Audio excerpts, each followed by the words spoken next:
Good evening. How y'all doing? How y'all feeling? Welcome back to another edition of Get Off the Damn Fence. We are here for another week. Week one of the NFL season is in the wrapped up, and I'm here with co-hosts Calvin Thomas and Justin Harris, BA the Bubble. What's going on, gentlemen? What's going on with you? Ain't nothing much, I'm man. sorry, I was looking at a bet. That's what kind of threw me I off. thought you were muted like Justin is, but hey, things change. But more to change and more to say. What up with you, Justin? We hear you. We hear Oh, you. I Heard know. it. Welcome back to another edition, folks. Before we get started, as always, please, we need the love. We should love the love. Share the live. Let the people know that we are on. We know we don't always start exactly at 9 o'clock, but around that 9 o'clock hour, you can expect to see us each and every Tuesday night. Share with your timeline. Share with your friends. We're on YouTube and Facebook. But we're going to be talking about everything that transpired last week in the NFL over the past weekend. And it was a lot. So there's a lot for us to get into. And we're going to start where the biggest story of the week has to be what happened in Miami on Sunday morning. It was breaking news as people were getting ready to, go to the stadium. We were all probably settling in, getting ready for 1 o'clock games. And I know NFL Countdown was on, and it came across that Tyreek Hill had been arrested in Miami, and the questions started coming. What? Arrested for what? Yada, yada, yada. Got pulled over, traffic incident. So, like, wow, what he could he have done? Did he have a gun in the car? Did he threaten the officer? What could he have done to require to be arrested in Miami, right outside the stadium, where he's probably going to be more known than anywhere else outside of Kansas City? A lot of questions started swirling. Then we quickly got answers that Tyreek Hill was pulled over for a speeding issue. It was quickly determined that he was said it was said that he didn't comply with the officers in a timely enough fashion, in which they felt like they needed to escalate the situation. Tyreek, spoke about this after the game and said he still didn't know exactly what happened. A couple of days later, yesterday, we come down to discover that, you know, body cam footage was released. We saw basically the whole incident for ourselves. And of course, when you see incidents, anything involving the police, there's going to be discussions of, oh, he should have just complied, or oh, this was the officer was completely wrong. So there's always going to be divisiveness on both sides when it comes to issues like this. But at the end of the day, there was nothing that Tyreek did, in my opinion, that deserved him to be put on the ground, treated the way he was done, he was manhandled, and the way he was grabbed and pushed around and talked to the way he was. And then for Calais Campbell and his teammates also to be apprehended, that was proposed to Calais. He was even put in handcuffs for coming to check on his teammate. Just a lot of foolishness. And we got so many things we can talk about with this incident. So I'm going to start first of all with you, Justin. What was your thoughts when you first heard about this situation? And what's your reaction? Well, my first thoughts. Can you hear me? Okay. Oh yeah, Yeah. great. Okay, bet. My first thoughts was, it's just another situation where, sometimes life has a way of reminding us that look like the gentleman on this panel right now. You're still a Negro in America, and and unfortunately, Tyreek got his wake up call. But as we go through the days, more and more information, and the video actually came out, so you guys can YouTube that if you like. Try to search that. We don't want to get flagged here. But with that being said, you can hear from start to finish this whole kind of ordeal, and it's just one of those things where, and you can take it how you want it. It is what it is, but this is what I'm teaching my kids, so on and so forth, or any young brother that comes in my direction. By me being a barber, I do talk to a lot of people. It's you have to take a prisoner of war type of stance when it comes to dealing with people that have the upper advantage over you. Um, you can't. You can try to argue your way out of certain situations, but more likely than not, it's like a referee in a basketball game. They call a foul. They can't take the foul back. You can argue all you want to. They're not gonna. My bad. You right. I'm gonna just go ahead on. That didn't count. That doesn't happen, right? So you got to kind of know your situation. You got to know what's going on. And in this situation, for Tyreek, when they was asking him to roll down the windows and all that, and him saying like no, and just being a little bit off-putting. And I understand the situation. I get it, Ty. Like you are Tyreek, everyone's coming to see you play. Everybody, like you're the main guy in this whole entire game. Like, how dare they pull you over going over 100 in a 40? But with that being said, brother, you just gotta listen and comply. Like that's just the easiest way in order to make sure that you go home. That's just the easiest way to make sure that you go see your babies. If you hear my baby in the background, that's what I'm going to do. I'm going to act like I'm a prisoner of war. They don't say anything. They're just quiet and they do what was needed in order to go home. That's all it is. It's not an ego thing. It's not a tough guy thing. It's none of those things. You know what I'm saying? These people that you're dealing with, we don't know who they are. You would assume that they're good people. You hope they're good people. You hope. But with that being said, they could be race soldiers with the badge on. You don't know. And time in, time after, we find out that it's a lot more race soldiers that got a badge than not. It happens to be that way. So do you just constantly try to tread water thinking that, oh, I'm going to talk to him like I want to talk to him? No, it does. It's not working in our favor. And it's not going to work in our favor because they're the ones that got the power in the situation. You got to relax. You got to comply, unfortunately, and then you get your just due at the judicial due process. And it is what it is. It's a lot easier sometimes now because you got body cameras and things like that. A lot of that stuff is working on our side. Not all the time. So you definitely can get negative stories to go with the positive stories, but at least give yourself a fighting chance. Because this could have went way left. And I don't want to keep talking because I know you guys, your brothers got things to say. But just remember, just act like you're a prisoner of war. You stop talking, you understand the situation, and you just go, you try to make it home or to wherever it is that you're going, just like you got there. That's all. What you got, Calvin? I agree with everything Justin said. Just to begin with, it's tough to, no matter what happened that morning on your way to work, coming home from work, you mad at your girl, your wife, whatever, your kids, school. It's tough to, whenever something happens, you have to put everything aside and get in this one mind frame of, I got to make sure I don't do anything. And when I mean anything, I mean I don't move wrong, I don't drop something just so I can make it home. It's tough to have that mind frame, regardless of what happens during the day or what happens going on in my life. I got to focus on this situation because this is the here and now, and something can happen in which I don't do this podcast, or I don't see my son, or I don't go home, period.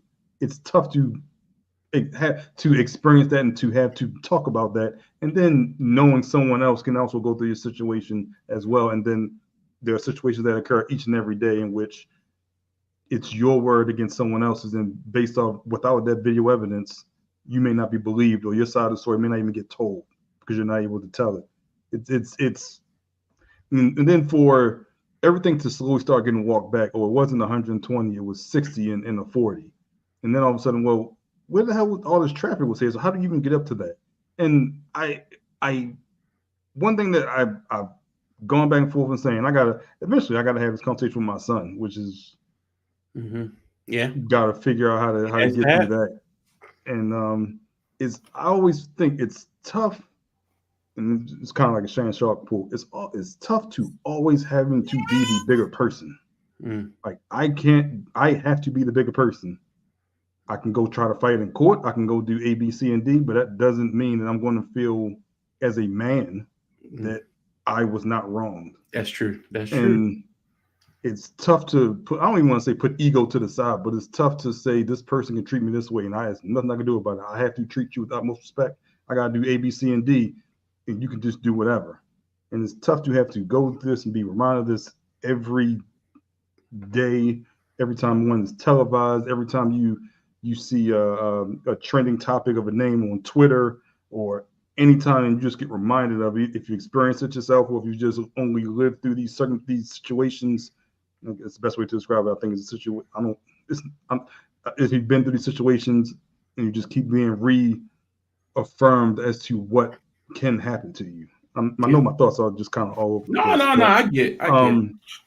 But just in regards to this situation, and look, I've had conversations with people in law enforcement, and they've had their opinions and of what he should have done, and what he could have done to not escalate the situation, but it was escalated on both sides. So why are we only focus on this one side? Why do I always have to be better or be perfect?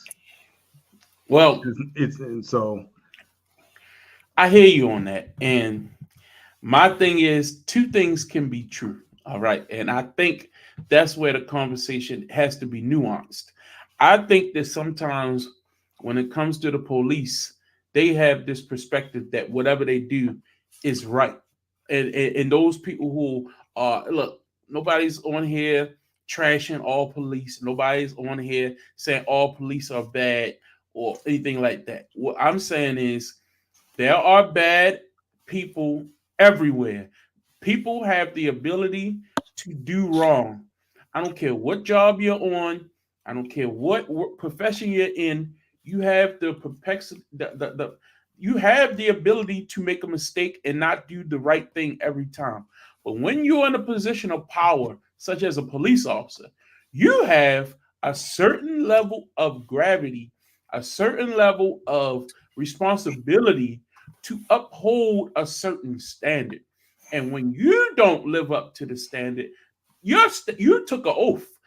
The citizen, yes, will break the law. We all have sped. We all have done something we wasn't within the guidelines of the law.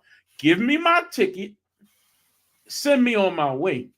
Now, I get your points about making sure we don't do nothing to put ourselves in harm's way or put ourselves in a position where the police can feel like we're a threat or we're not complying.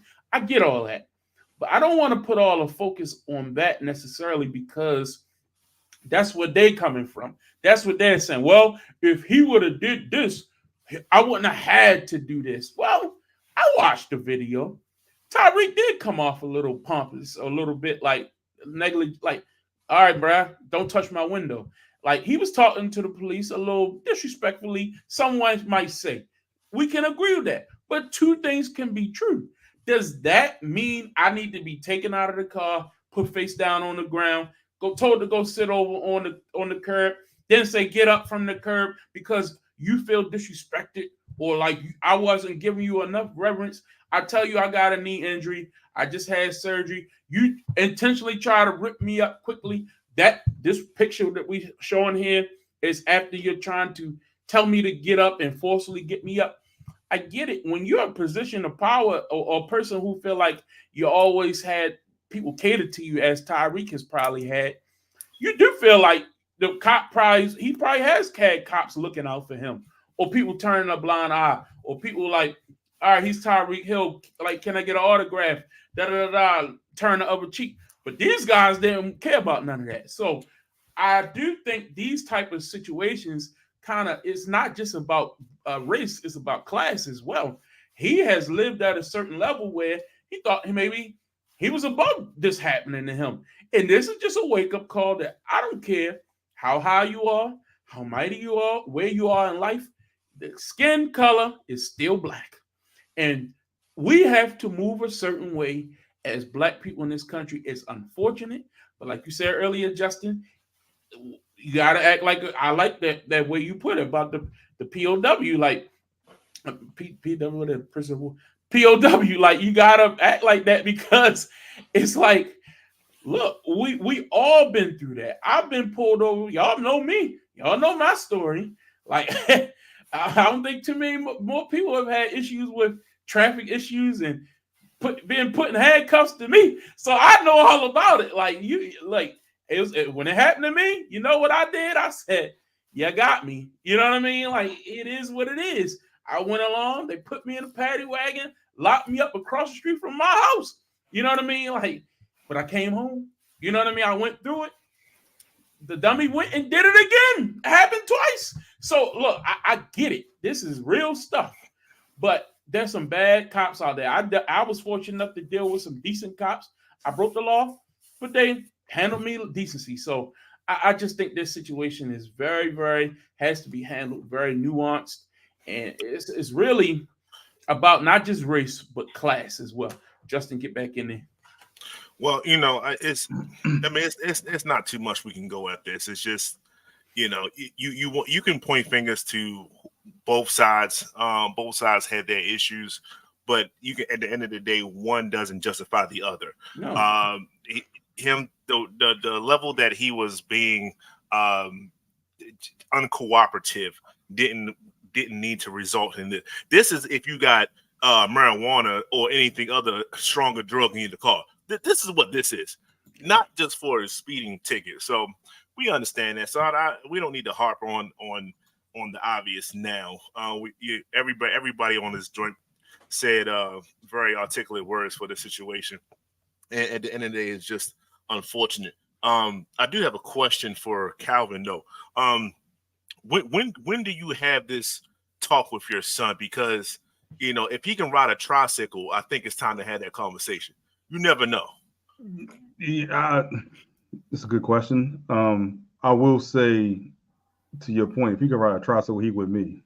So I think the conversation needs to be had when he will be more places alone, even if that means walking home from 7-Eleven. So that's when I think the conversation needs to be had. But for right now, I don't think he would grasp it, and I think it would kind of go over his head.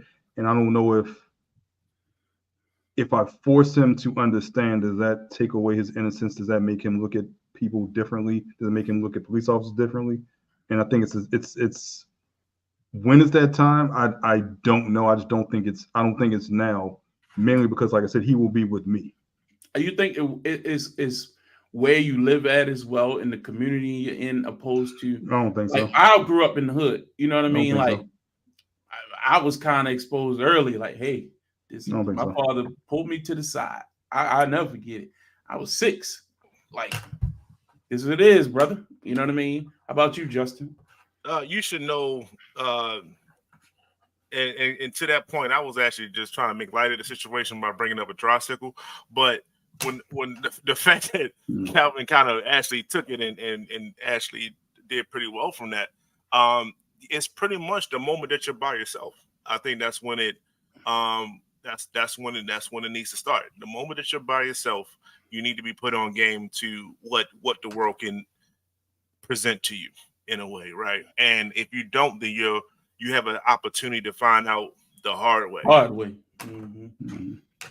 Yeah, I agree. Do you think this will, I don't want to say get more attention, because I think it's got enough attention. Do you think it will get more attention? Do you think this will become a bigger story because of Drew Rosenhaus and his relationship to South Florida? Because apparently, like, he runs stuff down there. You heard Tyreek. Call Drew. Drew. But I didn't realize.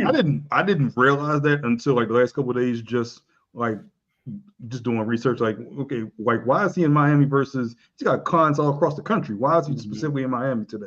Like, I didn't realize it, but apparently that's where he lives. That's his first home, and he like runs stuff. Like, he knows people. He's connected.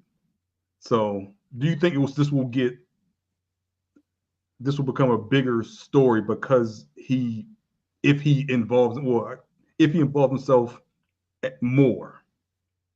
Well, I think because this tells me that it's been probably many athletes who have gotten into trouble in Miami, and Drew was able to get them out of it without you knowing about it. You know what I mean? He might have a relationship with the police department, Right, does. where he was able to handle these things. Because remember, if you heard Tyreek's explanation on why he didn't wind the window down, he said it was people riding by and he didn't want to make a scene. He didn't want the cops, like he said, he didn't wind the window all the way down because people was taking pictures. Yeah. He didn't want to be seen as, oh, Tyreek getting pulled over before the game, putting himself in jeopardy, or let the story get out bigger. That tells you that stuff like this might have happened before with Tyreek, and we just never heard about it. You know what I mean? He might got a rep so for riding fast, and you know how guys are. You don't buy a car like that to drive 55. You know what I mean? Like it just is what it is. You saw they released a picture of the ticket. What was it? The ticket that the fine, it said on the ticket he was going How much 60. did he say he was going? 60? It said 60 on the ticket. Because that's all they really need to say, because he was probably in a 40 or 35. Well, I thought is it more than 20 is considered aggressive driving? So basically it wasn't criminal.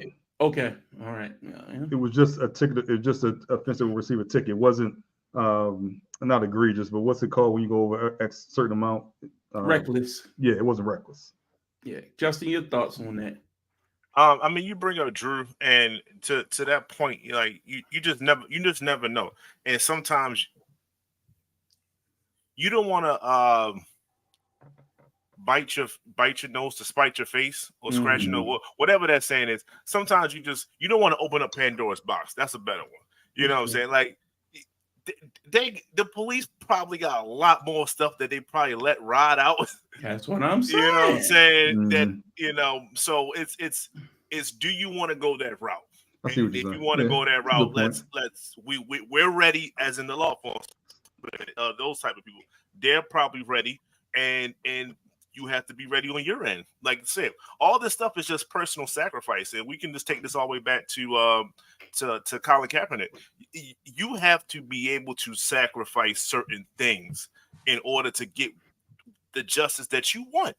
True. If you're not ready to make that sacrifice, then you probably should not talk at all. That's a great point. And it is what it is at that point. You have to be okay with the outcome. Yeah. You know. And I don't see Tyreek as the kind that's going to be like, I'm going to forego my career to take a stand here. I just don't see that. Sure. Even his response was like, they asked him, what happened? I really don't know. Like he trying to he didn't want to feed into it. First and foremost, you can only have you need to have less than 3 kids to make a stand like that. And Tyreek is well over that. So he needs that money in order to pay all the child support that he's paying. I'm just saying. I mean, it ain't for everybody. That's true. Let's move on. You ain't lying. Back another joke. Somebody get pissed off. Y'all saw what happened to Nick Cannon, right? Yeah. They humbled him real quick. They humbled him real quick. That Jewish money. All right, let's get into, because after that situation, the game still had to be played, and we found out quickly Tyreek was still scheduled to play. They came out sluggish. The Dolphins did in the first half. The Jaguars jumped on them. I think they had like a double-digit lead, but they made a ferocious comeback in the second half. Dolphins pulled out a big victory on. They were home for this game. Originally, I thought the game was in Jacksonville for the graphic, but the Dolphins did win the game 20-17. Big win for them against a top team in the AFC South. So, what's your thoughts on this matchup after what we saw go down? The concentration of the team Tyreek had a big 60-yard touchdown catch. I mean, a great highlight down the left sideline. I thought that Waddle played well until he left the game with a concussion. Tua was solid, better in the second half. Started a little shaky at the beginning of the year. The running game really didn't get off to a great start. But overall, Dolphins get a win in opening day. Calvin, what's your thoughts on this matchup? I thought the Dolphins' offense was kind of shaky and just kind of started off slow. Wasn't sure if that was in relation to Tyreek. I mean, we talked about Tyreek, Calais. Forgot the other player was there. OBJ was there as well, just involved in that situation pregame. So I wasn't sure if that kind of caused him to get off to a slow start. I expected this offense just to kind of hit the ground running. The running game struggled as well. But like I said, I'm not sure if that's just related. It's the first week, so you gotta take, kind of take everything with a grain of salt at this point. Jacksonville did hang around longer than I thought, but Trevor Lawrence, to be paid what he's being paid, to be in the conversation with these other top 10 quarterbacks, he really, really has not improved to the level I think he should be at. Granted, he has the weapons and a running back in Travis Etienne and Bigsby. He's got Gabe Davis. He's got Christian Kirk. Christian Kirk, that best receiver, was pretty much not involved in the game plan Sunday as well. Miami got to a slow start. They were still able to get the victory, but I just expected more from Jacksonville. I expected more of a high-scoring game potentially. I expected Jacksonville offense to be better. And like I said, I expected Trevor Lawrence to be better. And at this point, how is this just who he is? This is what the ceiling is for Jacksonville. So I was very disappointed in that performance in Jacksonville. Miami, on the other hand, I've never been a Tua fan, but I think he has the weapons around him, and I just think the offense got off to a slow start. But it's just beginning steps first week, so I expect him to get rolling as the season goes along. Justin, your thoughts? So we was talking about who is Travis Etienne. We had a conversation, and you would think that he would at least lead his team in rushing. He did not do that. So? His backup did that. Tank. Shout out to Tank. I drafted him like 4th round. Yeah. It's all good. It's all good. That was your fault.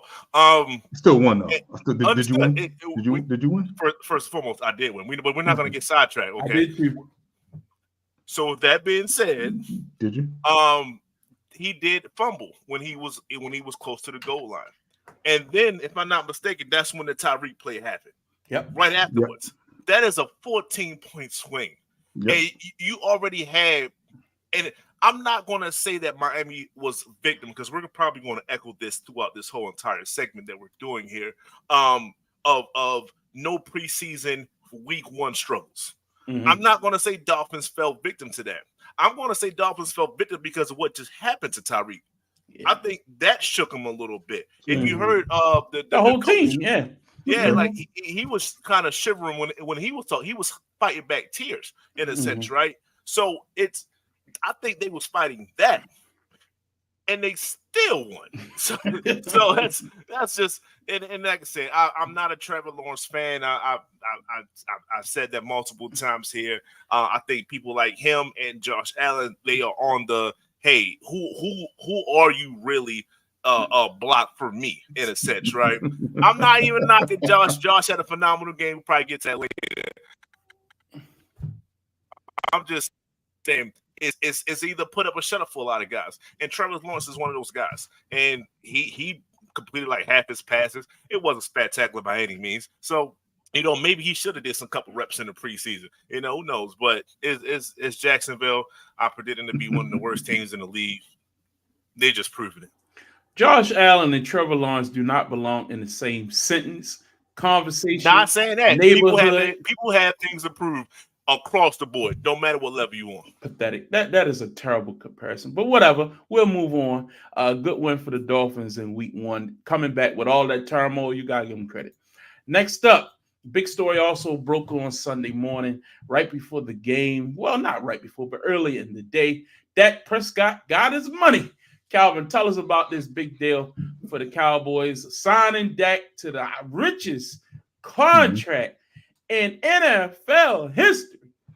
For someone that was against Deshaun Watson's contract, Jerry Jones just gave Dak the same thing. What was it, 240 overall, 231 guaranteed? Jeez. Basically a fully guaranteed contract over the course of 4 years. Dak held out, Dak held strong. Dak had the leverage to a certain perspective with no franchise tag next year. You look, every other teams need a quarterback. You can name 4 or 5 teams that would have signed Dak to the same contract in the offseason.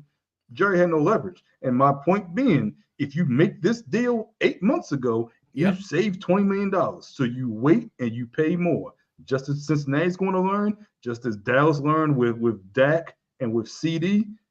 Now you're paying the richest quarterback contract with the most guaranteed money ever. It's ridiculous. You're right though, because if you do this before those other guys get that contract, you're a little lower. But now you got to top them. It was just stupid. And you pay CD. Like, God, dang. Anyway, Justin, what's your thoughts on Dak getting that check? Hey man, shout out to Dak, man. Get them checks, man. That's all I'm about. Get your money, young fella. And it is what it is. It's not. He deserved it, right? Like so. Mhm. The thing is the money, right? And oh my God, it's Yeah. almost fully guaranteed and all that other stuff. He did what he was supposed to do. If I was him, I would have held out for the extra $9 million to make the whole thing guaranteed. Yeah, I mean, Give me they that fully waited. They guaranteed. waited this long. You might as well just keep going a little bit more. That's what I would have did. But Yeah. yeah, it was. I think it was something personal there. You just don't go 1 million over Deshaun Watson contract just to do it. You know, Let's do it. that's not Yeah. that's real Jamar Chase, Justin Jefferson like. Like you know what I mean, like I'm It's throwing real it petty. to prove a point some kind of way. I don't know what point Jerry was trying to make, but it is what it is. And he paid Dak, and Dak has to prove himself. Not during a regular season.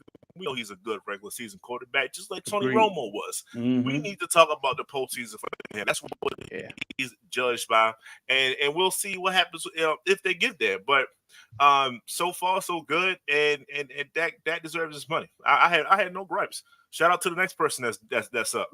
100%. I thought that I it wonder was who that is. phenomenal that he got the money, but then he went out there on the field and backed it up. You got to give him credit. The Dallas Hey, Cowboys, the Dallas Did, Cowboys. did you pick? Didn't y'all pick against them last week? If I remember correctly. Hey, I Okay. picked the Browns. I picked Okay. the Browns. I will say this: you go on the road into Cleveland against that defense, and you put on a demolition derby like they did. Yes, he backed it up. He was hitting receivers all day. I'm not going to say that he went out there and threw for 500 or nothing like that, but I thought he managed the team well, spread the ball around. They jumped on Cleveland with 2 feet. Now the defense is going to get more credit from me, but I will say the day you get paid like that, if you don't go out there and show that, hey, this is why you pay me. I thought he did a great job not making any big mistakes, managing the game well. You had Zeke Elliott as your tailback. I mean, come on. Looking like 2019 Zeke. He had a good touchdown late in the game, but I thought that he had a good connection with CD. I thought that pass to Cooks was huge. I thought that him and Ferguson had good connection going. I thought overall Dak played well. I'm more disappointed in the Browns, and I'll talk about that in a second. But how'd you like the way the Cowboys look, Calvin? Tell us. Oh, look, I was ecstatic. I mean, granted, I did pick them last week. I was the only ones who picked them and predicted they win. As I stated last week, it is September. It's not November, December. The Cowboys will play phenomenal, even in Cleveland, against that vaunted, quote-unquote, Cleveland defense. Just saying that I did say it. However, as much praise as we give Dak and that offense, we gotta talk about Deshaun. Because at what point do we stop saying Deshaun's going to be this Houston Deshaun? We get another quote unquote allegation this week, which I'm not going to say at a certain point, they just trying to get out of his contract. So I'm not saying allegedly this is another incident, but Cleveland has to look out to get outside of his contract with this massive cap hit just for looking at what he's done. When we can go back to last year and see what Joe Flacco did with the same talent, led him to the playoffs. So at what point do we stop just wishing or hoping or thinking we're going to see this Deshaun Watson when we don't? It looks like this guy will never get back to what he was. Mm-hmm. Justin, your thoughts on how the Cowboys all right, look? so let's slow things down a little bit. Okay. I'm not impressed by someone that goes under 200 yards. Let's clear that. Okay, did he spread the ball? Dak Prescott, he sure did. But I'm not impressed. Did he not have any turnovers? Thank you. I appreciate it. You did great. Thank you for not doing that. But your game didn't necessarily. I need at least 2-3 touchdowns if I'm paying you 200 and whatever million, 231 guaranteed. So not impressed by that. I'm pretty sure Baker Mayfield probably throw 2 or 3 interceptions against this Cleveland Browns team, but I digress. Don't do that. Don't do that. We're not talking about Baker Mayfield because he had a perfect game, by the way. So like I said, I was definitely more impressed on the defensive side, but Cowboys always start off the year with a great defense. It's the dog days of the November, December in which they tend to pretty much as the weather kind of gets colder, they tend to get slower. I don't know why that is. They play indoors. I don't know. So let's talk about Deshaun Watson. I'm not on that train yet. I know a lot of you guys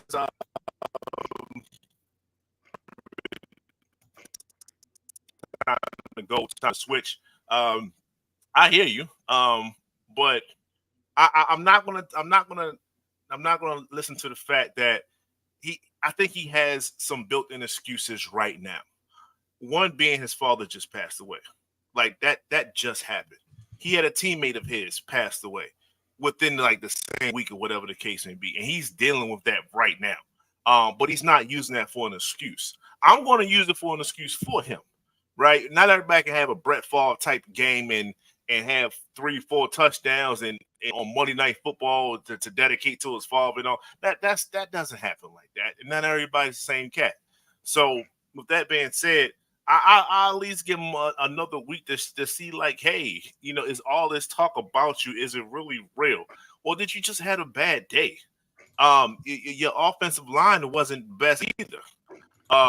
You had rookie or backup tackles in, and Michael Parsons and DeMarcus Lawrence, they feasted on them dudes. Like, and the game plan didn't help out at all. They just kept saying, like, hey, just do your thing. Hey, no, sometimes you gotta put in packages. You gotta sway the offense one way and then reverse it another way. You gotta manipulate the game plan. I.e. what Kyle Shanahan did with the 49ers. Like, you gotta implement plays so people can be wide open. Sometimes that helps too. So I'm not knocking Deshaun just yet. We'll see later on, but he at least gets a pass in my book for week 1. Okay. I like I said, I got Cleveland going to the playoffs. I picked them preseason.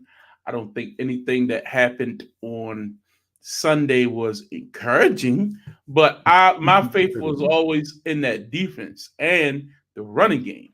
The problem is when you're missing both of your tackles and you're playing up against probably the best pass rush, one of the best pass rushes you're going to see for a while. Yeah, you're going to look bad. That Dallas defense, they changed. Remember, they got a new defensive coordinator. Dan Quinn is now in Washington. They were ferocious. I mean, like I said to Calvin, that 3-4 looks a lot better than that 4-3 to me. You had D-Law, Eaton. D-Law, he had 2 sacks. They were all over the place, man. And Deshaun really didn't stand a chance. When you can't protect the quarterback, I don't care who he is, you're going to look shaky. And here's the thing.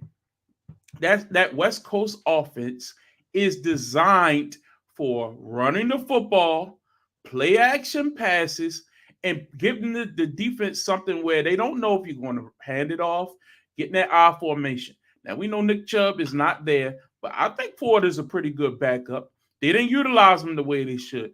Deshaun was running the offense that he's most comfortable with.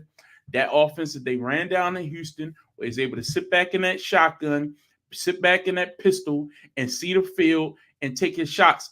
But that's not something you want to do when you offensive lineman can't give you time for Amari Cooper and those guys to get down the field. Get in that I formation, play action pass, suck up the defenders, hit them over the top of the head, run the football, control the clock. The offensive game plan did not help him. Stefanski is in the same office as Sean McVay, as a Kyle Shanahan. That offense is designed to eat you alive. And for you to go out there and to play like he did on Sunday, I blame it on the coach. It was a terrible game plan, and they need to adjust quickly. They took Dallas for granted. I don't know why. That defense still has playmakers. Michael Parsons is still a beast. D-Law can still get to the quarterback, and they got healthy on the back end. I think it was just the coaching was bad, and at home is unacceptable. So I think they'll get better. I just have to say that Dallas took advantage of what Cleveland didn't do well. I'm not going to put that all at the feet of Deshaun Watson. Go ahead. But we've seen other quarterbacks flourish in this offense, and yet and still the man that you gave all this guaranteed money to can't. They didn't run it. They didn't run the offense. Go back and look at the game. You've seen the game more than once. I'm sure you're a Cowboys fan. And if Joe Flacco was behind enemy lines today, he would have made it out the second quarter. Your boys was hunting. And it was easy. Joe got a better arm than him. But Joe is a statue. That's the difference. So, like you say, Joe would have been down. I think the game plan would have been different. Joe would have ran the offense. Remember, Joe's best year was in the West Coast offense back in what was that when we had We had Cameron. no, I thought Yeah. it was the guy from Chicago. Yeah, that was a great year. That was Trestman. That was a great West Coast offense too. That's when Joe flourished, 2012. Like anyway, I just think that we have not seen this. Is week one, and I'm going to be saying that a lot today. Is week one. I think they'll grow from this and they'll be better. But I'm going to give the Cowboys defense credit. They imposed their will and took advantage of some bad matchups with two backup, the left tackle and the right tackle not in there. What you expect was going to happen? Let's move on. Because we already talked about Deshaun, and a lot of people have been blaming him. So we don't need to really harp on that any longer. I just didn't change the slot. Next up, in that very game, Tom Brady was the commentator for the ball game. He had a lot of choice comments about both Dak and Deshaun. Did you all hear Tom's commentary? What did you think of him while we on that? Justin, did you hear Tom? That's your boy. I did not hear. I was at this time period. What was this? The 4 o'clock game? Tampa Bay. Yeah. I was watching Washington versus Tampa Bay. Yeah. Calvin, what did you think of Big Tom? It was his first. What do you say? What do you say first and foremost? It was shaky, man. I'm just talking about his performance overall. Oh, just his performance. Yeah. Okay. Yeah. I mean, I think the problem is everyone did not approve of how he was just given the number one commentator spot ahead of Greg. Olsen? Yes, Greg Olsen. When they thought he did such a great job last year, I think that's part of it. They were shaky. That there were a lot of times where there was just dead airspace, and you were just waiting for. He's just not comfortable. He wasn't comfortable yet, and that's what it was. And I think he hasn't found the flow. You got to find the flow with your partner and kind of know when to interject and know when not when to interject. So it'll get better. And I think between that and everyone wants to compare him to Tony Romo and wants him to kind of do the dissecting Tony Romo does of the defense and predicting the plays on offense, he'll find his niche. It just hasn't happened yet. So it's early. It's week one. It's his first time. I'm not upset. It's a different perspective, especially from someone who just recently played as of 2 years ago or a couple of years ago. I'm not upset. I'll say this, and I'm a broadcaster. I have a broadcasting degree. I went to school for this, studied this. Quick interjection. It was Kubiak, not Gary Kubiak. Yeah. Yes. Now that's the West Coast office from Denver.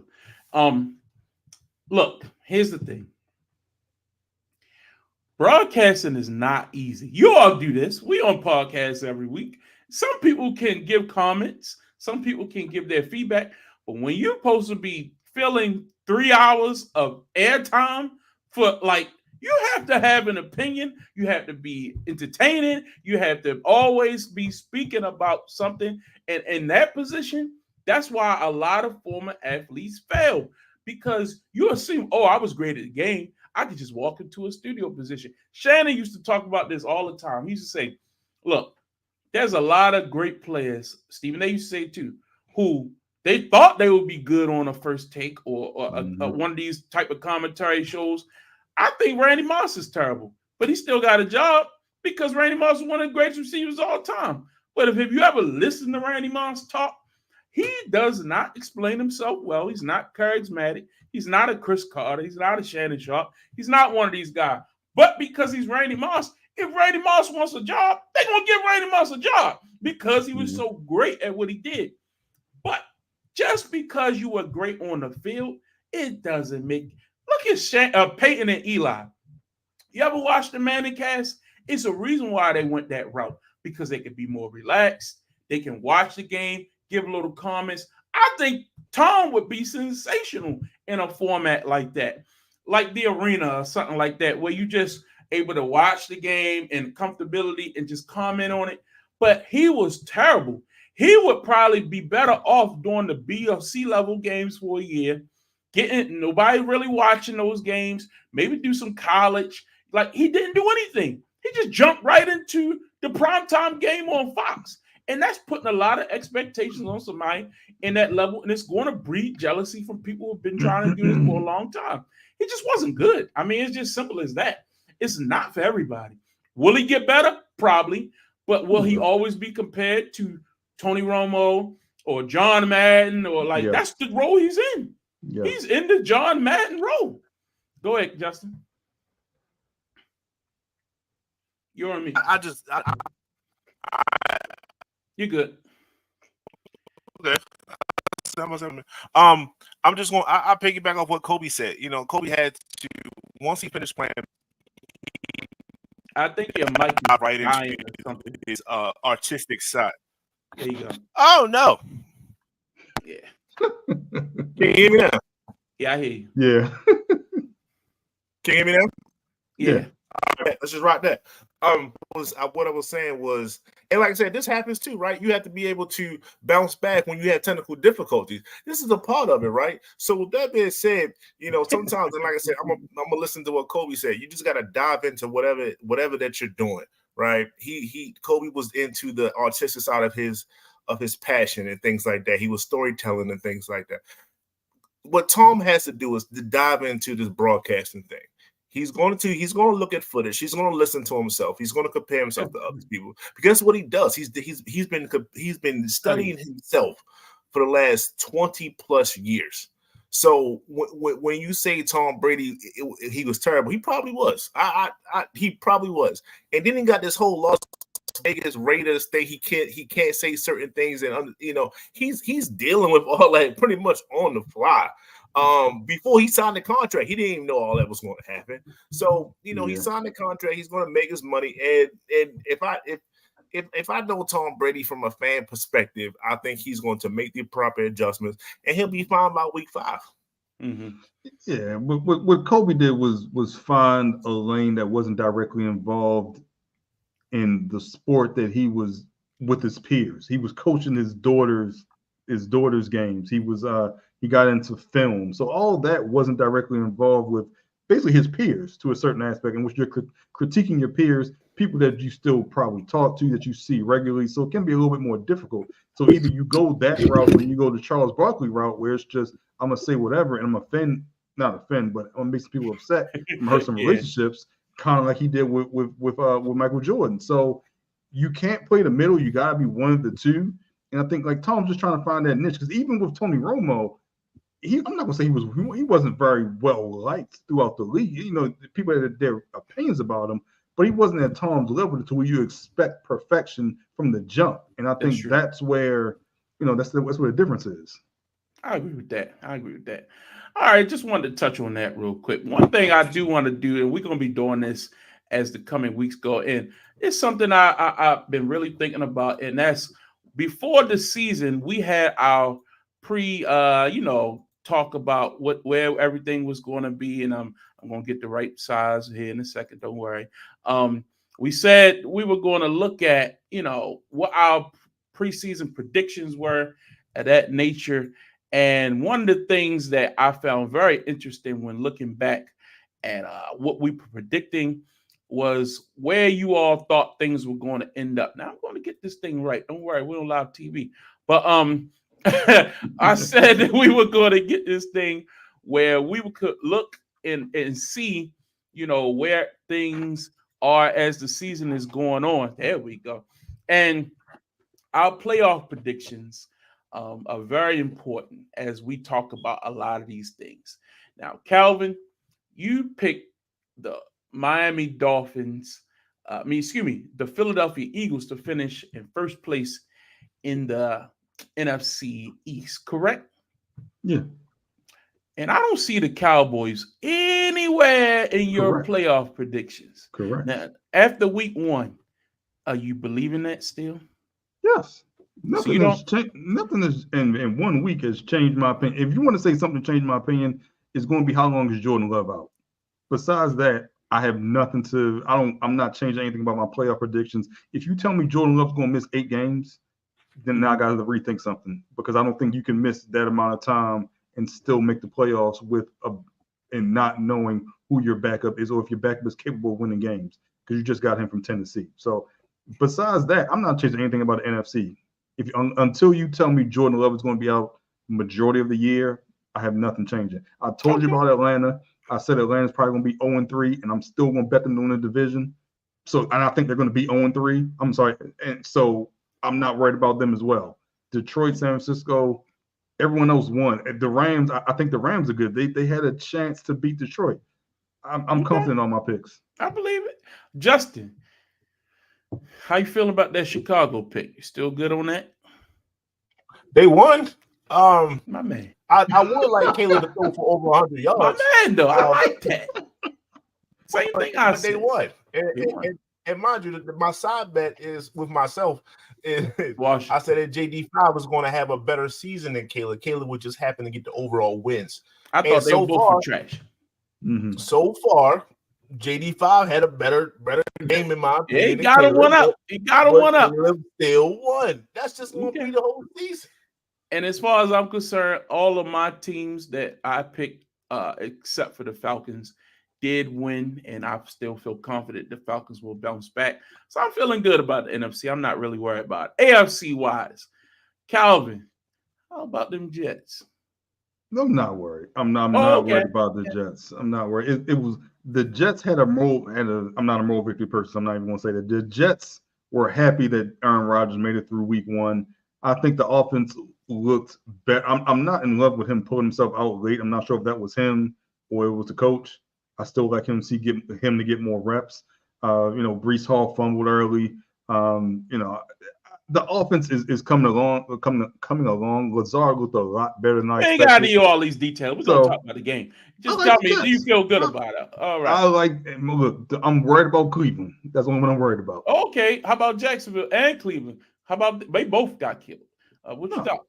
I'm not worried about them just because of the lack of talent. I think once you get outside of the top 4 or 5 teams in the AFC, it's a big drop off, including the Buffalo Bills. Okay. Justin, you still confident in your Jets and Ravens and your Colts pick? The Colts, and Cleveland. The Colts perform, first and foremost. So they lost. Hey, Anthony Richardson, he's already to me ahead of schedule. They're not going to win every game. I still like Houston being what Houston is. Shout out to Joe Mixon doing everything out of nowhere. Am I worried about the Jets? No, we'll talk about that later. It was a great first game where as though you made it out. That's it. Yeah. That's it. We move forward after that.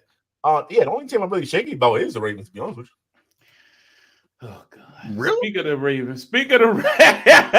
That's a shot. That's a shot. Speak of the Ravens. On Thursday Night Football, we saw the Baltimore Ravens travel to Kansas City to take on the Chiefs. And, 20-27, that's a 7-point game. You know what I mean? It's a touchdown game.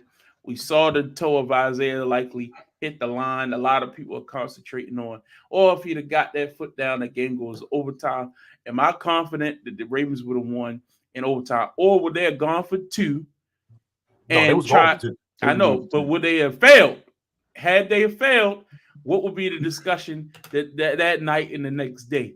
So I'm glad it didn't end that way because I'm not ready for that heat right now. I'd have preferred it. Of course you would. That would have been the story, and they bailed out the players. The players are the reason we had a chance in this game. But at the end of the day, Lamar Jackson had an opportunity to be the hero.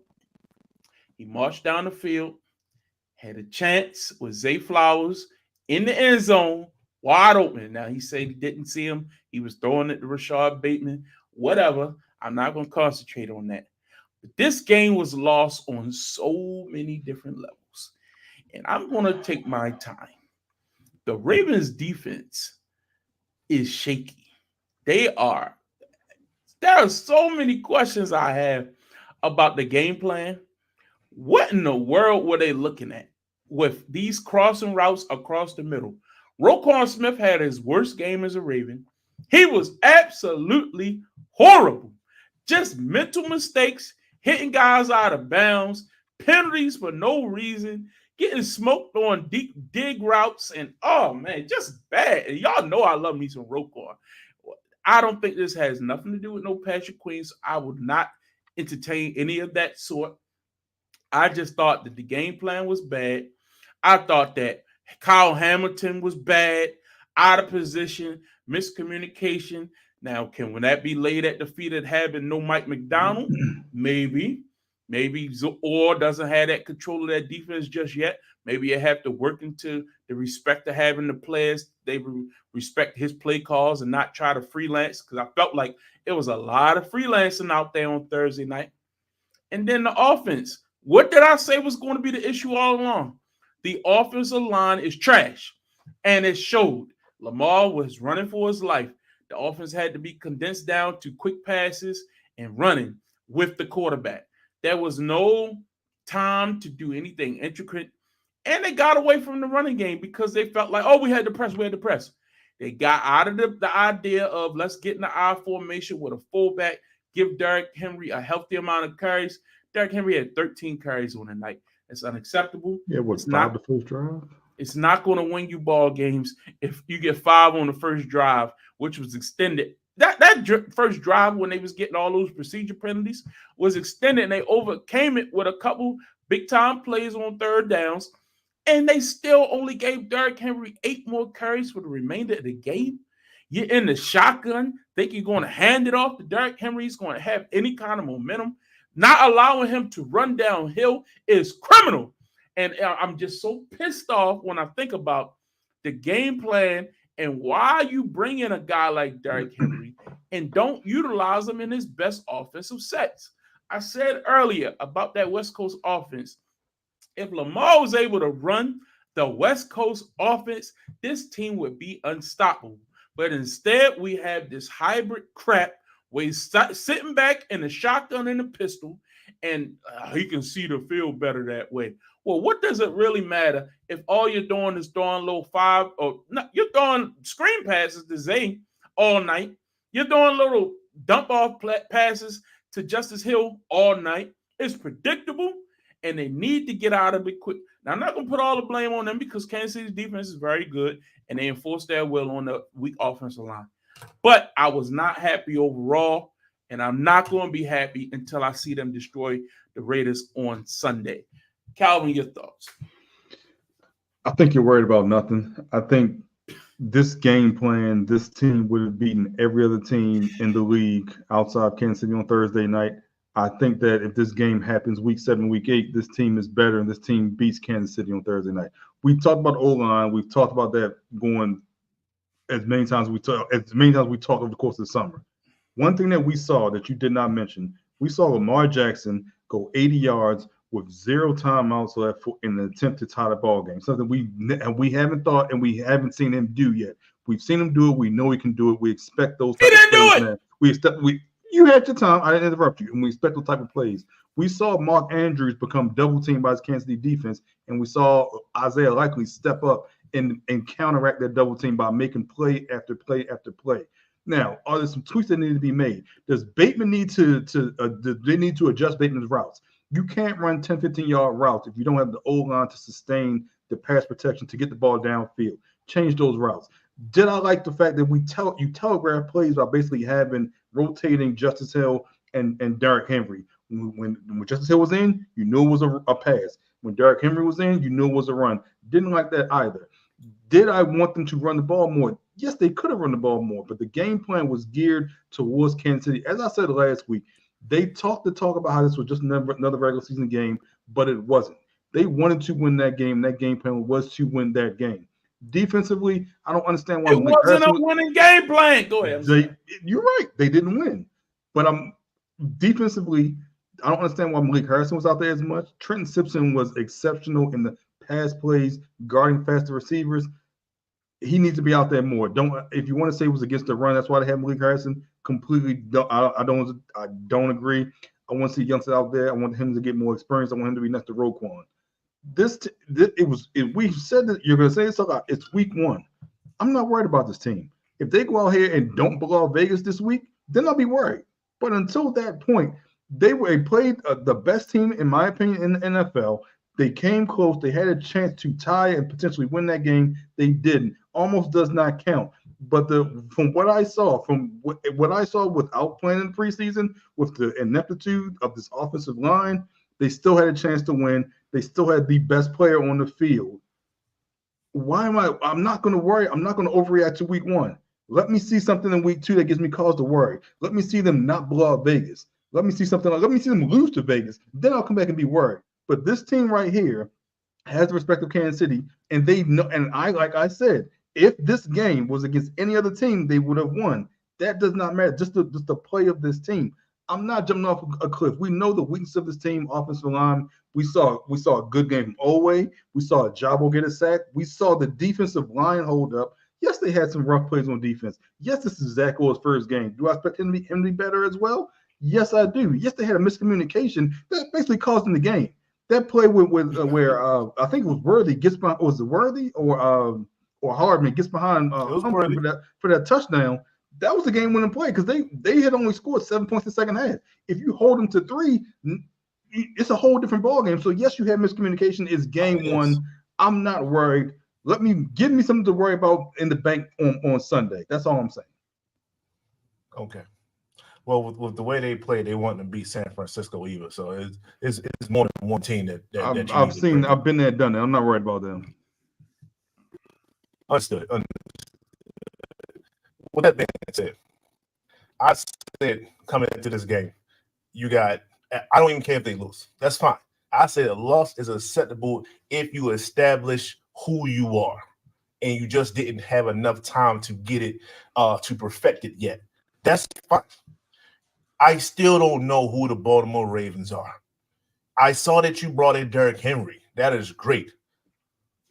Did you feed him? You did not. That's my problem.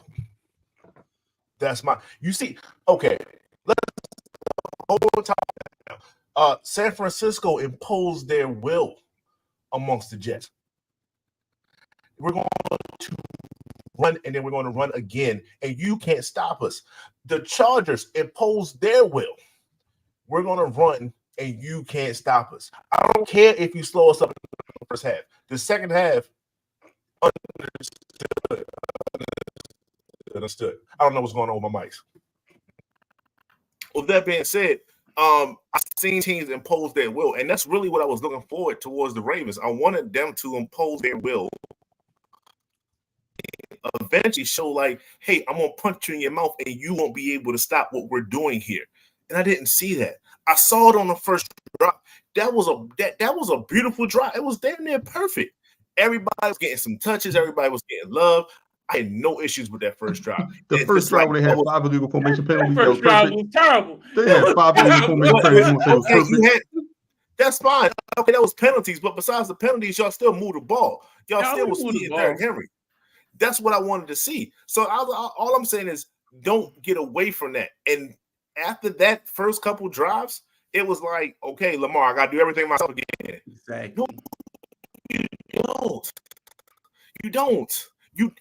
You are blessed with so many gifts, but sometimes you got to retract some of them to get others involved. You're not the 88 Michael Jordan. We need to bring it back. We got to run a triangle. We got to get others involved. It's okay. It's okay not to be Superman every play. That's all I'm saying. And I really wanted Derrick Henry to show why he was there. Y'all saw it again. Y'all saw how he was looking on the sideline. The man was about to cry on the sideline. You don't bring him over. You want to win. You want to win. It's not that you're like, oh, I should have never came here. That's not the point. They got away from it. Became an ego game, in my opinion. I love Lamar. It became an ego game. I gotta do it by myself. That's the problem. Just because you run the ball, and we know Derrick Henry. If you run the ball with Derrick Henry and he gets a 1-yard gain, right? You don't abandon it the next play. He's got to warm up. He is the type of guy, he can break one for 20 in a blink of an eye. And just when he started to get hot, they just pull him out and put Hill in there. I just thought it was a terrible game plan. And then it's not that they didn't run the ball enough. And I keep telling people this. Y'all don't understand. What, like I said to you, Calvin, if your offensive line is bad, right? You got Likely, you got Andrews, and who's the other guy you got? How about that big fullback you got, Ricard? Why not put Ricard in the game and let him be a lead blocker for Derrick Henry? Could you imagine all that beef on the field? Run the football. And then you watch the San Francisco 49ers on Monday Night Football against the Jets. Look how many plays Juszczyk was able to make. Look how them running plays, them lanes was just opening up because the fullback was just pounding that hole, and the backup running back we never even heard of was able to go in there and do what he got. We got Derrick Henry. I'm just so pissed off. I was very happy with Isaiah Likely. Played very well. Had probably the best game of his career. I'm taking nothing away from the positive things that we saw. I'm saying you keep on saying I'm in panic mode or nothing to worry about. It's not about worrying. You got to react to what you saw. You have to react to the game that was presented. And that game was within reach enough to win. And it's not just about the fourth quarter. And I keep saying it. The score wasn't as close as it could, as I felt the game was. The game felt out of hand. You got Tucker missing field goals. You had shaky decisions made by the coordinators on both sides of the football.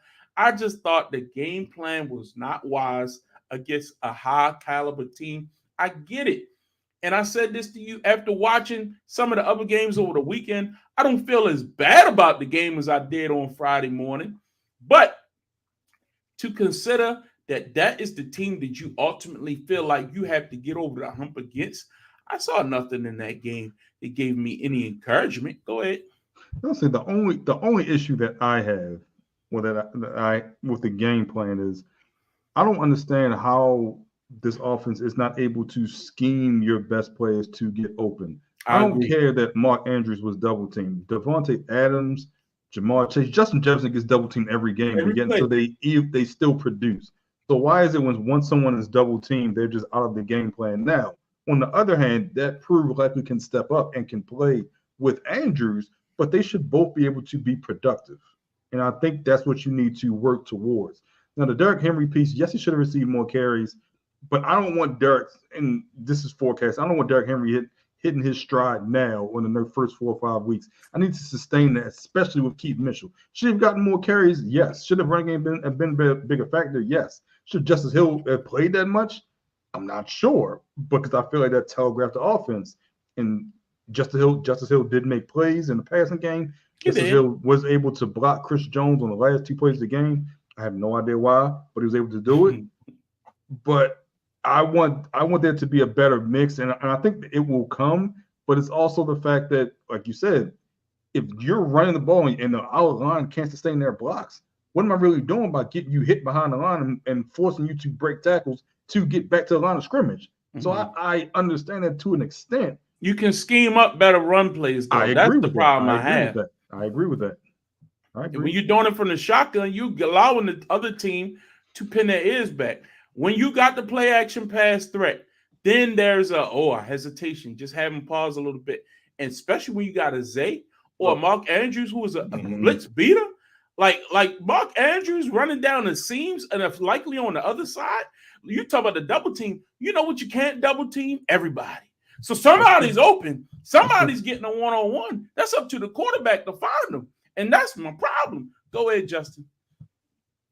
So, when you talk about having an offensive line and you have struggles on the offensive line, what's the easiest thing for offensive linemen to do? Run block. It's the run block. Just think of how you pass. Did you see Falele run blocking? Say it again. Did you see Falele run blocking? Give him a fullback. Don't matter. You have one of the best fullbacks in the league, and you don't utilize them. Mark Andrews is a hell of a blocking tight end. He is. If you have him and Likely out there, let Likely be who he was, and let Mark on the offensive line. He could be George Kittle. Yes, fantasy wise, you don't want that. No. but at the end of the day, when it comes to winning real football, you let him block. You let Patrick Ricard come out the backfield, and then you can we run by him. It's right there. How do you neutralize a Chris Jones? By running right at him, and by the fourth quarter, he's going to be done. The Jets had one of the best defenses on paper. By the fourth quarter, they were done because they kept getting ran over. You just got to keep at it, and you can't get frustrated with minimal gains. This is the long game that we playing here. And the biggest problem I had with what you said, Calvin, that really pissed me off is when you try to sell this thing of, well, I'm not worried because if they go out and do what they're supposed to do against the Raiders, it's not about doing it against the Raiders. It's about pulling a game plan on the docket to go out against the best of the best. When you had all off season to prepare for week one. You knew who your opponent was week one heading in, and that's the game plan you came up with. I got a real problem with that. I'm sorry. That was a terrible game plan. And then the halftime adjustments, we could say the defense, I thought, made solid halftime adjustments because in the first half, they got gashed. But the second half, offensively, I thought they were pedestrian outside of that big play to likely down the right rail. That was really a Hail Mary type play. Off the scramble. And they had another, like, I don't even remember that. What other great play was there? Like the good play to Bateman. Bateman caught a nice pass down the right rail again towards the end of the game. Mm-hmm. Other than that, they were stalled the whole second half. So I'm not that impressed. But again, they'll go out there against Vegas, hopefully, and put up big numbers and would be like, oh, it's great. But it's not about what you do against the lower level teams, even though we play down to our level of competition traditionally. I want to see that was a statement game to set off the season. It didn't happen. It is what it is. You lose in Kansas City. That's nothing to be like, the sky's falling. I'm not doing that. I'm still just reacting to the game from last week. And when this get off the damn fence, we ain't supposed to everything's all right. The sky, no. Take a stand. Anyway. I'll take a stand. I ain't worried. Yeah, we know. I'm not overreacting like you are. God help me. Next up, Tampa Bay Buccaneers got a big win in some people's mind over the Washington Commanders on Sunday, 37-20. Justin, walk us through how was this matchup? Well, coming into this game, I said we're going to beat this team handily. I have no worries about that. But we're going to see what JD5 is about as well. I think he's going to showcase a little bit of himself throughout the game. And that's exactly what it did. I was spot on with that. His ability to escape pressure was, in my mind, that was the best thing about his game. He'll start throwing the ball to his outside receivers a little bit more as he goes along. He has to trust his arm, so on and so forth, because he has a beautiful deep ball pause. But with that being said, the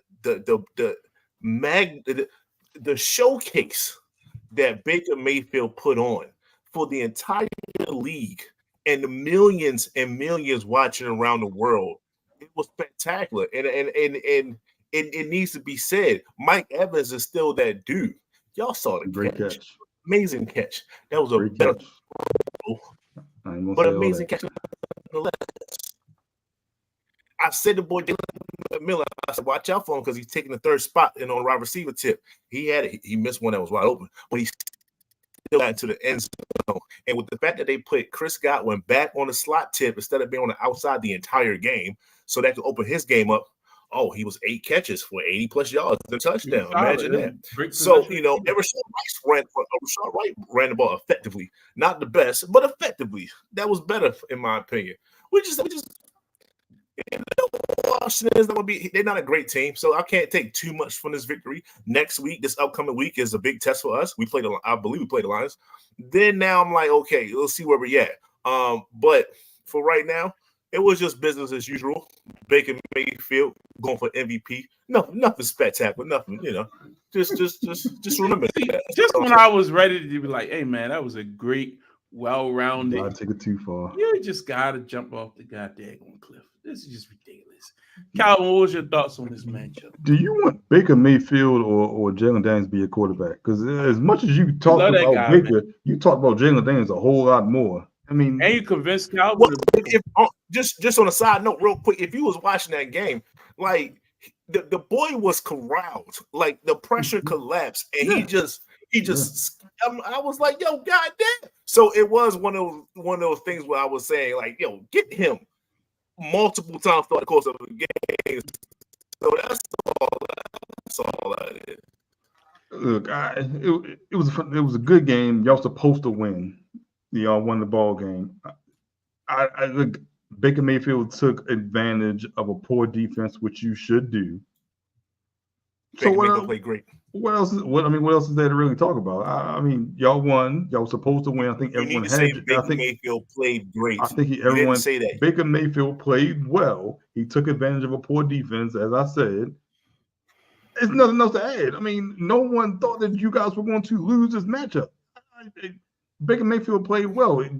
It's not anything to write home about. I mean, thought he threw an excellent pass to Mike Evans. I thought it was a better catch than it was a better throw. I mean, I give Mike Evans more credit, but I think that's me. two things can be true. I did like the way they came out and imposed their will, and they put points on the board. You can't be upset at that. Good win for the Tampa Bay Buccaneers in opening week. Congratulations to Justin. We're happy for you. We put you on early because I started to put you on last. Next up, they're going to lose next week to Detroit. The game I really can't wait to hear y'all talk about. I'll wait. I'll go last because I'm the only one who picked the 49ers, and this is my Super Bowl pick. But everybody's been telling me all off season how the New York Jets are this great team. And just, can you imagine that defense adding Aaron Rodgers to the team? They going all the way. And if you remember, folks, just in case you forgot,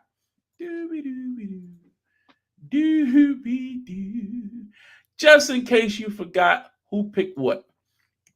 So I think Justin has the Jets in his wild card. Oh, Calvin got the Jets winning the division. So yeah. These guys believe in the Jets big time. I don't. So let's start with you, Calvin. Why do you believe in the Jets so much? And why did you think they will win this game? And then tell me what was your reaction to how they got killed on Monday Night Football? This Jets team went what 8-9, 9-8 last year without a quarterback, with a poor offense, a team that didn't score a first quarter touchdown until like week 5 or week 6. Look, I think they have the talent on this team to make noise. Now, this is still this is still year 1 for Aaron Rodgers because he didn't have the time last year to come in and to be productive with that offense. So I'm not worried about them. This will come. They had a very tough opponent week 1 on the road in prime time. So of course we can really dive in and all their weaknesses are kind of blown up. But we saw Breece Hall come back off year 2 of the ACL. We expect him to be better. Garrett Wilson and year 2 off of it. Of the ACL. Yeah. Go ahead. Yeah. Sorry. Garrett Wilson, I think he's going to have a tremendous connection with Aaron Rodgers just based off a couple of throws that he made. Alan Lazard looked like he was a legit number 2 because Aaron Rodgers was back there. This is still their first week. They still got to put it together. They weren't playing a team they weren't just playing any ordinary team. They were playing San Francisco, defending NFC champions, even though they didn't have Christian McCaffrey and they were still getting run over. But they was still it was still a very early in the season. It's week 1. I'm not worried about them. I think this team has potential to be the best team in their division. I think they can potentially have the best quarterback in their division. I do think they have the best defense in their division. They're just a strong team. They just got to put it together. And we'll talk about it a little bit later. Their schedule gets easier. Why am I worried about them? They played a hard opponent. I went on a limb and took them. I would have liked to see Aaron Rodgers play a little bit more, get a better rapport with his guys. It's week 1. I'm not worried. I'm not worried about him. You went out on a limb. You took him to win the division. Stop it. Go ahead, Justin.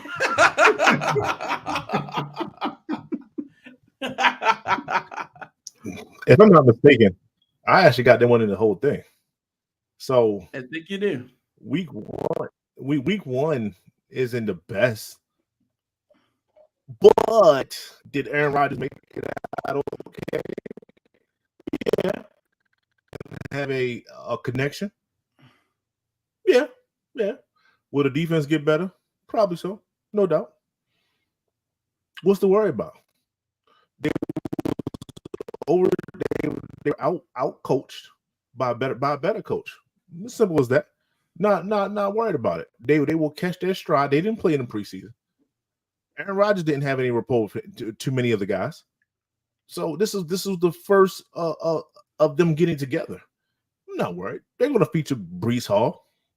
By him bringing Lazard along the path, with him and Wilson. That is Aaron Rodgers doing that. Then it will open up things for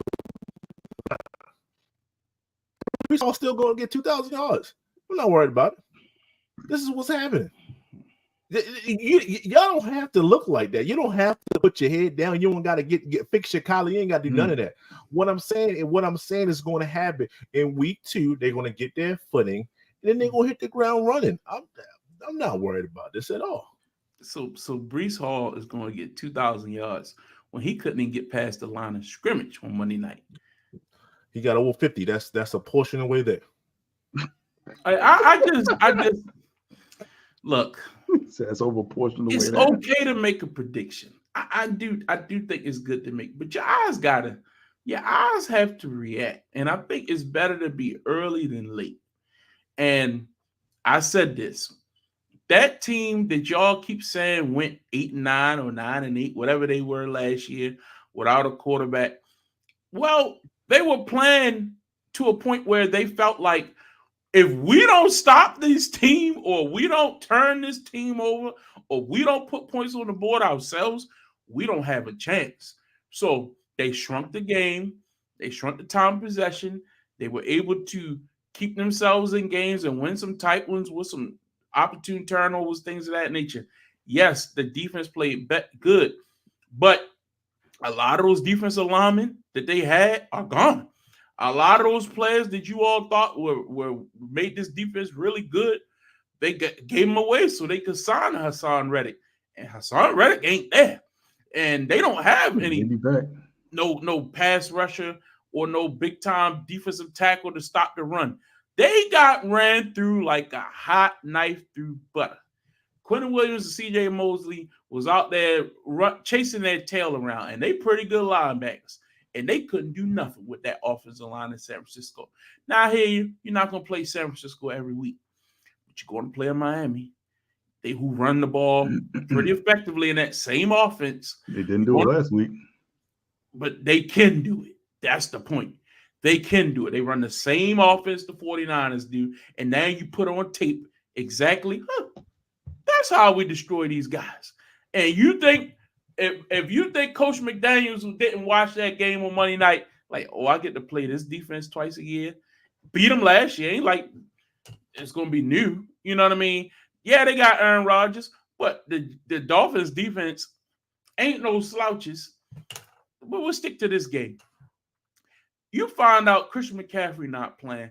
That tells me that, we got him. Maybe they got comfortable. Maybe they thought they could rest on their laurels and didn't know what to expect. But after the fourth or fifth big-time run he ran on you, I think it's time to make some adjustments, Robert Saleh, who's supposed to be this defensive guru coming from San Francisco. I didn't see any adjustments made. They ran through him the whole game. I'm sorry, man. And don't tell me they just don't have the players. They clearly got playmakers that y'all thought was enough. This guy got him winning the Super Bowl. So, yeah, it's week 1, don't pet. No, it's not just week 1. There was some bad signs on the field last night. You talking about Alan Lazard. How many catches did Alan Lazard have last night? Alan Lazard caught one big pass on a play where the defensive lineman jumped off sides. Aaron Rodgers got him with the snap count, and some of the players stopped running. Aaron Rodgers threw it deep, and he caught a touchdown. Yeah, 6 for 90. Yeah, 6 for 89. Most of them was on like, I think he threw for like 50 on one. Two touchdowns, by the way. Great job. Phenomenal. But if Alan Lazard is the centerpiece of your offense, I think you got a problem. I thought that your boy where was Mike Williams? Where was he at? Did he play? Was he on the field? I don't think he played. No, he played. I saw him. I don't think he played because I didn't make no plays. He didn't have no catches. No, he was on the field. I'm just saying. Aaron Rodgers clearly ain't know he was playing because they showed him many times talking about, you got Mike Williams. He's healthy this year. Ain't do nothing. And all this talk about Brees Hall. Every time I saw Brees Hall, he was on his back. I'm sorry. I'm not convinced. I never was convinced. He ain't convincing me. And I thought this was an absolute ass whipping from the opening bell. And that score doesn't even tell you this whole story because they threw one touchdown in garbage time. I don't count that. He had 2 touchdowns. Al Lazard had one, and as nobody was playing, one of the backup quarterback threw it to him. Aaron Rodgers ain't throw it to him. Aaron Rodgers only threw for 1 touchdown. So again, trash. Moving on. It's still the Jets. The Jets deserve to be exactly where they at, and I think the Bills are better than them. Anybody else have anything else to add? Good. It's week 1. That's all I got. Sean Reddick's going to get a phone call momentarily. Trash. Moving on. The Sunday night game went to overtime. The Lions pulled out a victory over the Rams. This game was phenomenal. The second half, I thought the Rams, honestly, had they gotten off to a faster start, they easily win this ball game. Puka Nacua went down, so they played the majority of the game without their, if some people say, their best receiver. And they scored on 6 straight drives and just was going up and down the field on this vaunted Detroit team. But Detroit's good. They are very good, and they got the ball in overtime and never gave it back and pulled out a big victory. Able to run the ball with great regularity. Give them credit for that. I really liked the concentrated effort to run the football. What a novel concept. Great job, Dan Campbell, getting a good victory. Justin, what was your thoughts on this matchup? The Rams very well to maintain your offensive flow without Puka. That is remarkable. I feel like they seen it's coming because Puka never was healthy in his entire career except for last year. Like high school, college, he's never been like healthy like the entire year. So they knew that he was injury prone. That's why he dropped in the draft.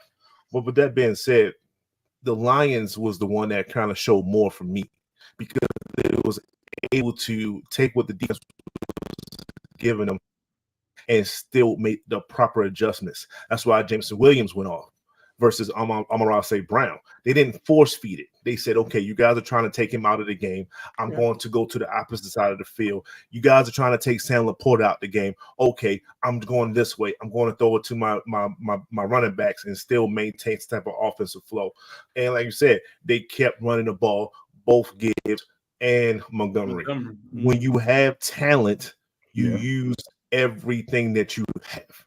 If they're taking away 1 or 2 options, you still have 3 other options to take advantage of. They can't stop them all. They're not that good.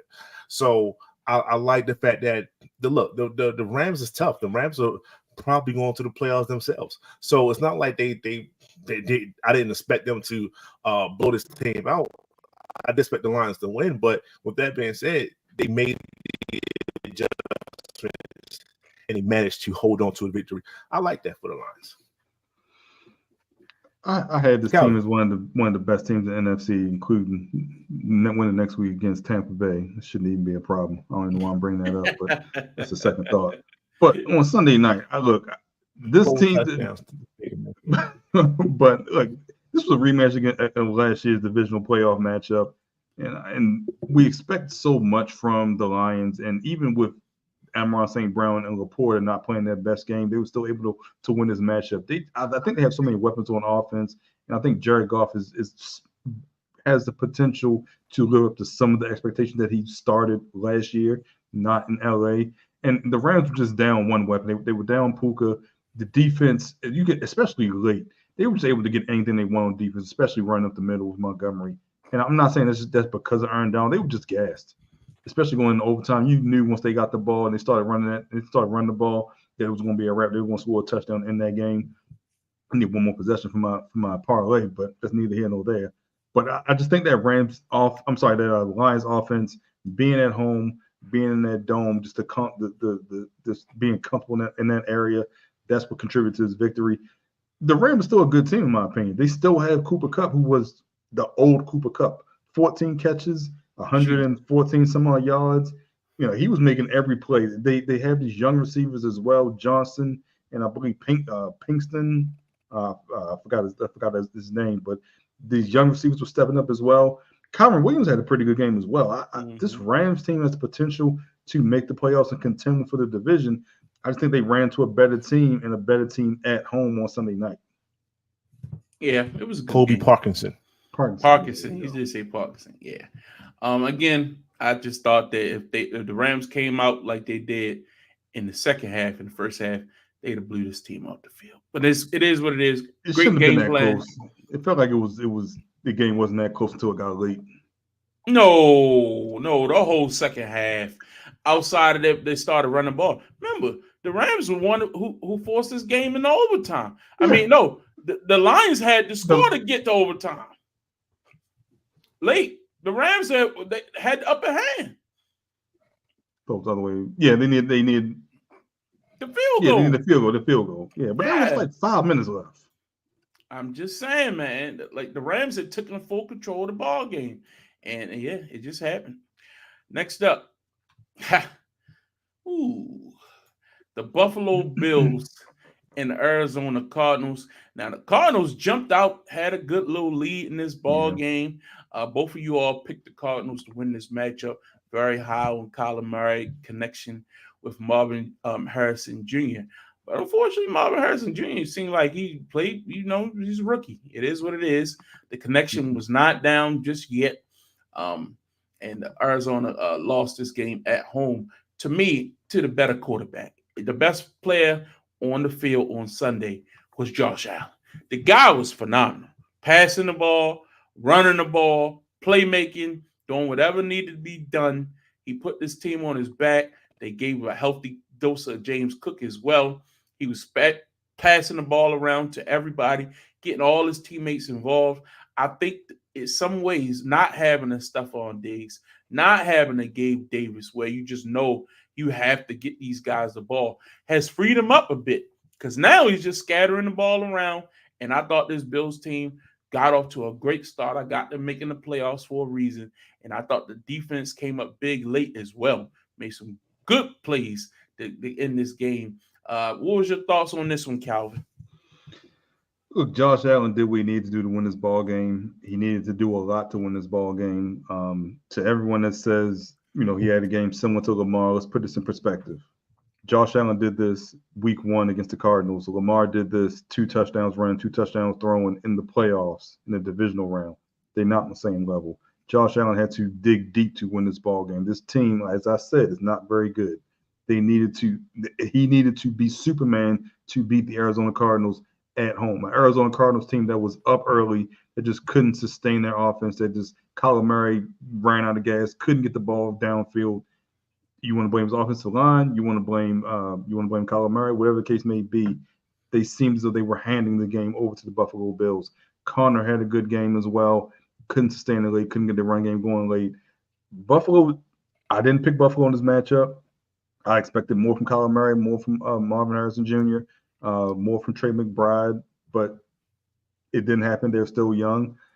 I just think this Buffalo team had to use up so much energy, had to go so deep in the well to beat the Arizona Cardinals team. How can you have faith in them to beat the Miamis, the Jets, the Kansas Cities of the world? I just don't see it happening. Great win for Buffalo. They were at home, a great, fantastic win.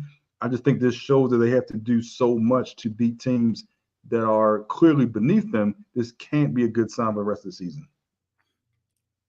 Go ahead, Justin. I think this was more an indictment of Kyler. He when I heard him say why he didn't throw it to Marvin Harrison Jr., it was more so it was whoever was open. Like he was just, I was just flowing the flow of offense. Look, you have Marvin Harrison Jr. You just throw it to him. See what he does. Find out what the rookie can do.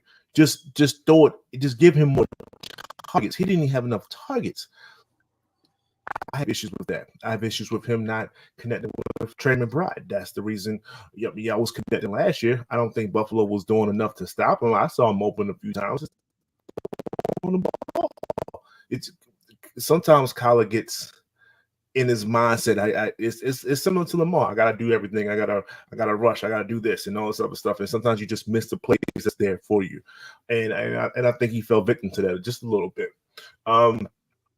And when you swing it to Josh Allen, his main thing is turnovers. And what's the first thing he did was throwing the dang on ball. He needs to play and be able to prove that he can have mistake-free football first and foremost.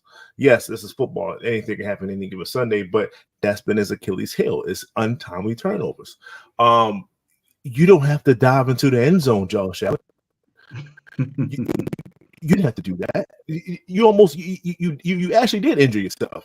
You can't make those plays anymore. You got to find an easier way out. Sometimes, hey, just run straight. You don't have to dive in there because you got to come down once you dive. It's those small things that I have for Josh Allen. And yes, he spread the ball to almost everybody except for Dalton Kincaid, which I have in my fantasy games. That's true. I had him too. But that being said, I also had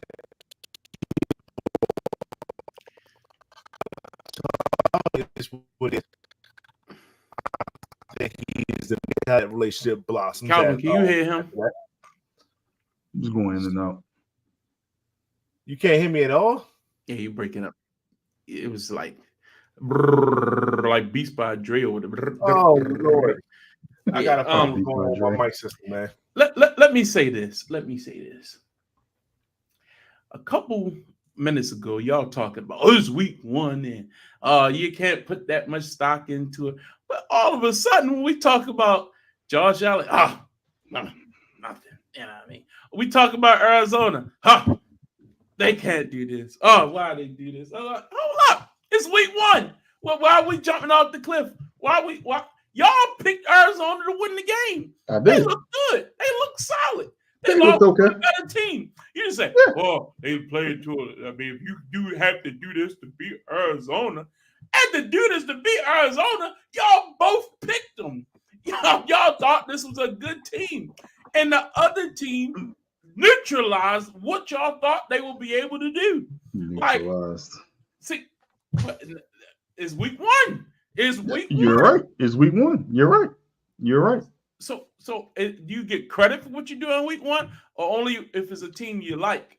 Because if you think the team is clearly better than another team, they should win in dominating fashion. Correct. But you thought Arizona won. You're right. I did. Game. So clearly you didn't think one team was better than the other. You thought Buffalo was going to be struggling this year. That's what you said. I still think that way.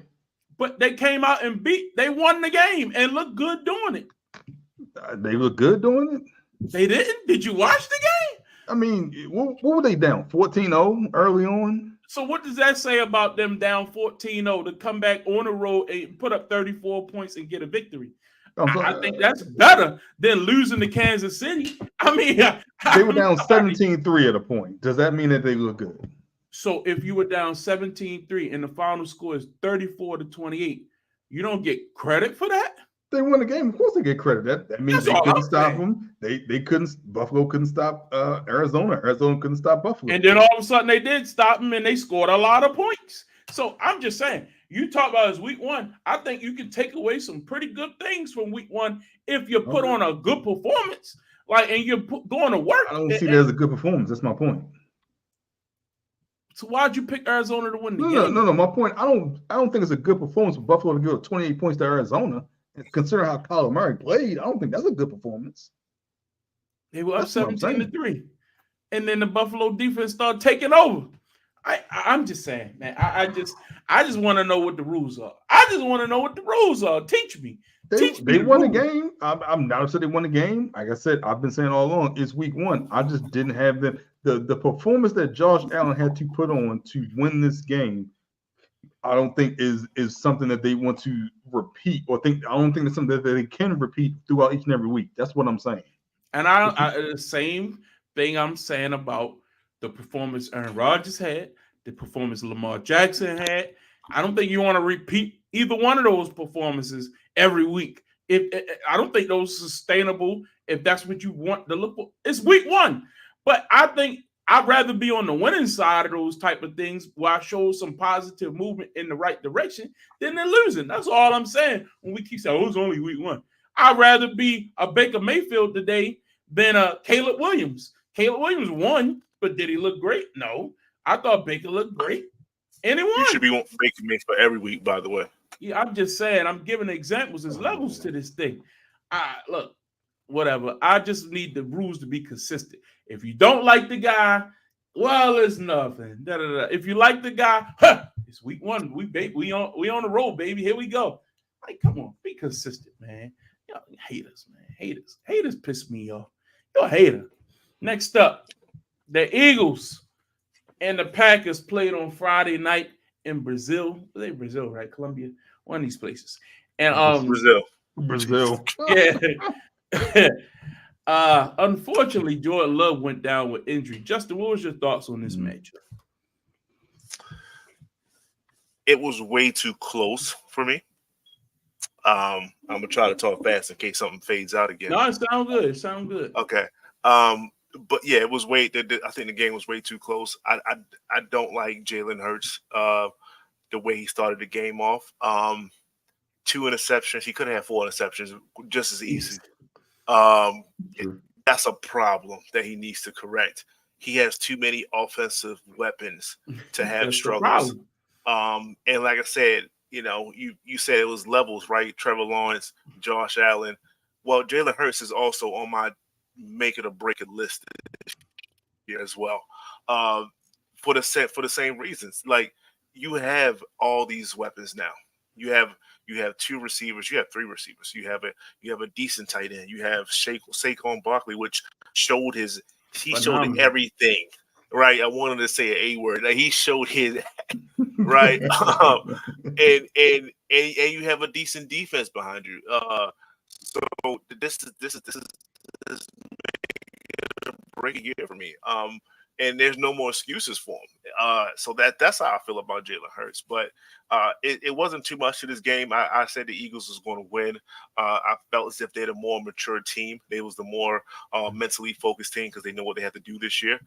They are trying to go right back into the Super Bowl. And this is the team that I have going to represent the NFC. So they played well enough to beat a good team. And like I said, we'll see how serious the injury is for Jordan Love. They say 3 to 6 weeks. With the NFL being what it is, it's probably going to be 2 to 3 weeks for him. So that's good, So he'll be back. It's not it looked like it was a lot of words. I'll say that. So the fact that it wasn't as bad as it looked is a good sign. And like I said, Jordan Love, he could have played better. His receivers probably played better than him in a sense, right? The boy he had a big catch. Mm-hmm. Was Jalen somebody? Man, he was all but the version. So both teams played good.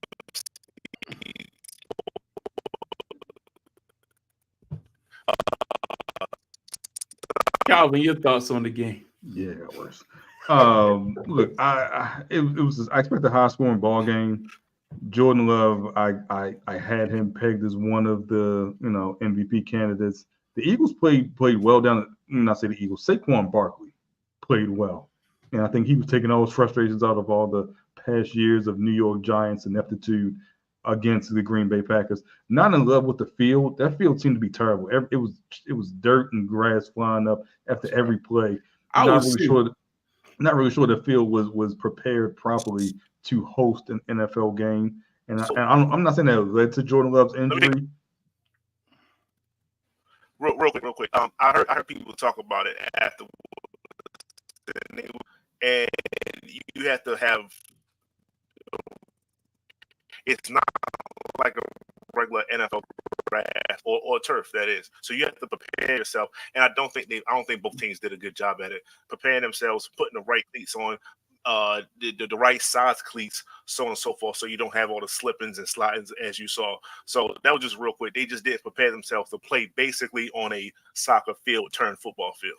I mean, they practiced on it. They were adjusting the cleats, during the game too. During the game, I don't know. Like at some point, you have to understand the difference between playing on a soccer field, less cutting, more just more up and down usage versus on a football field.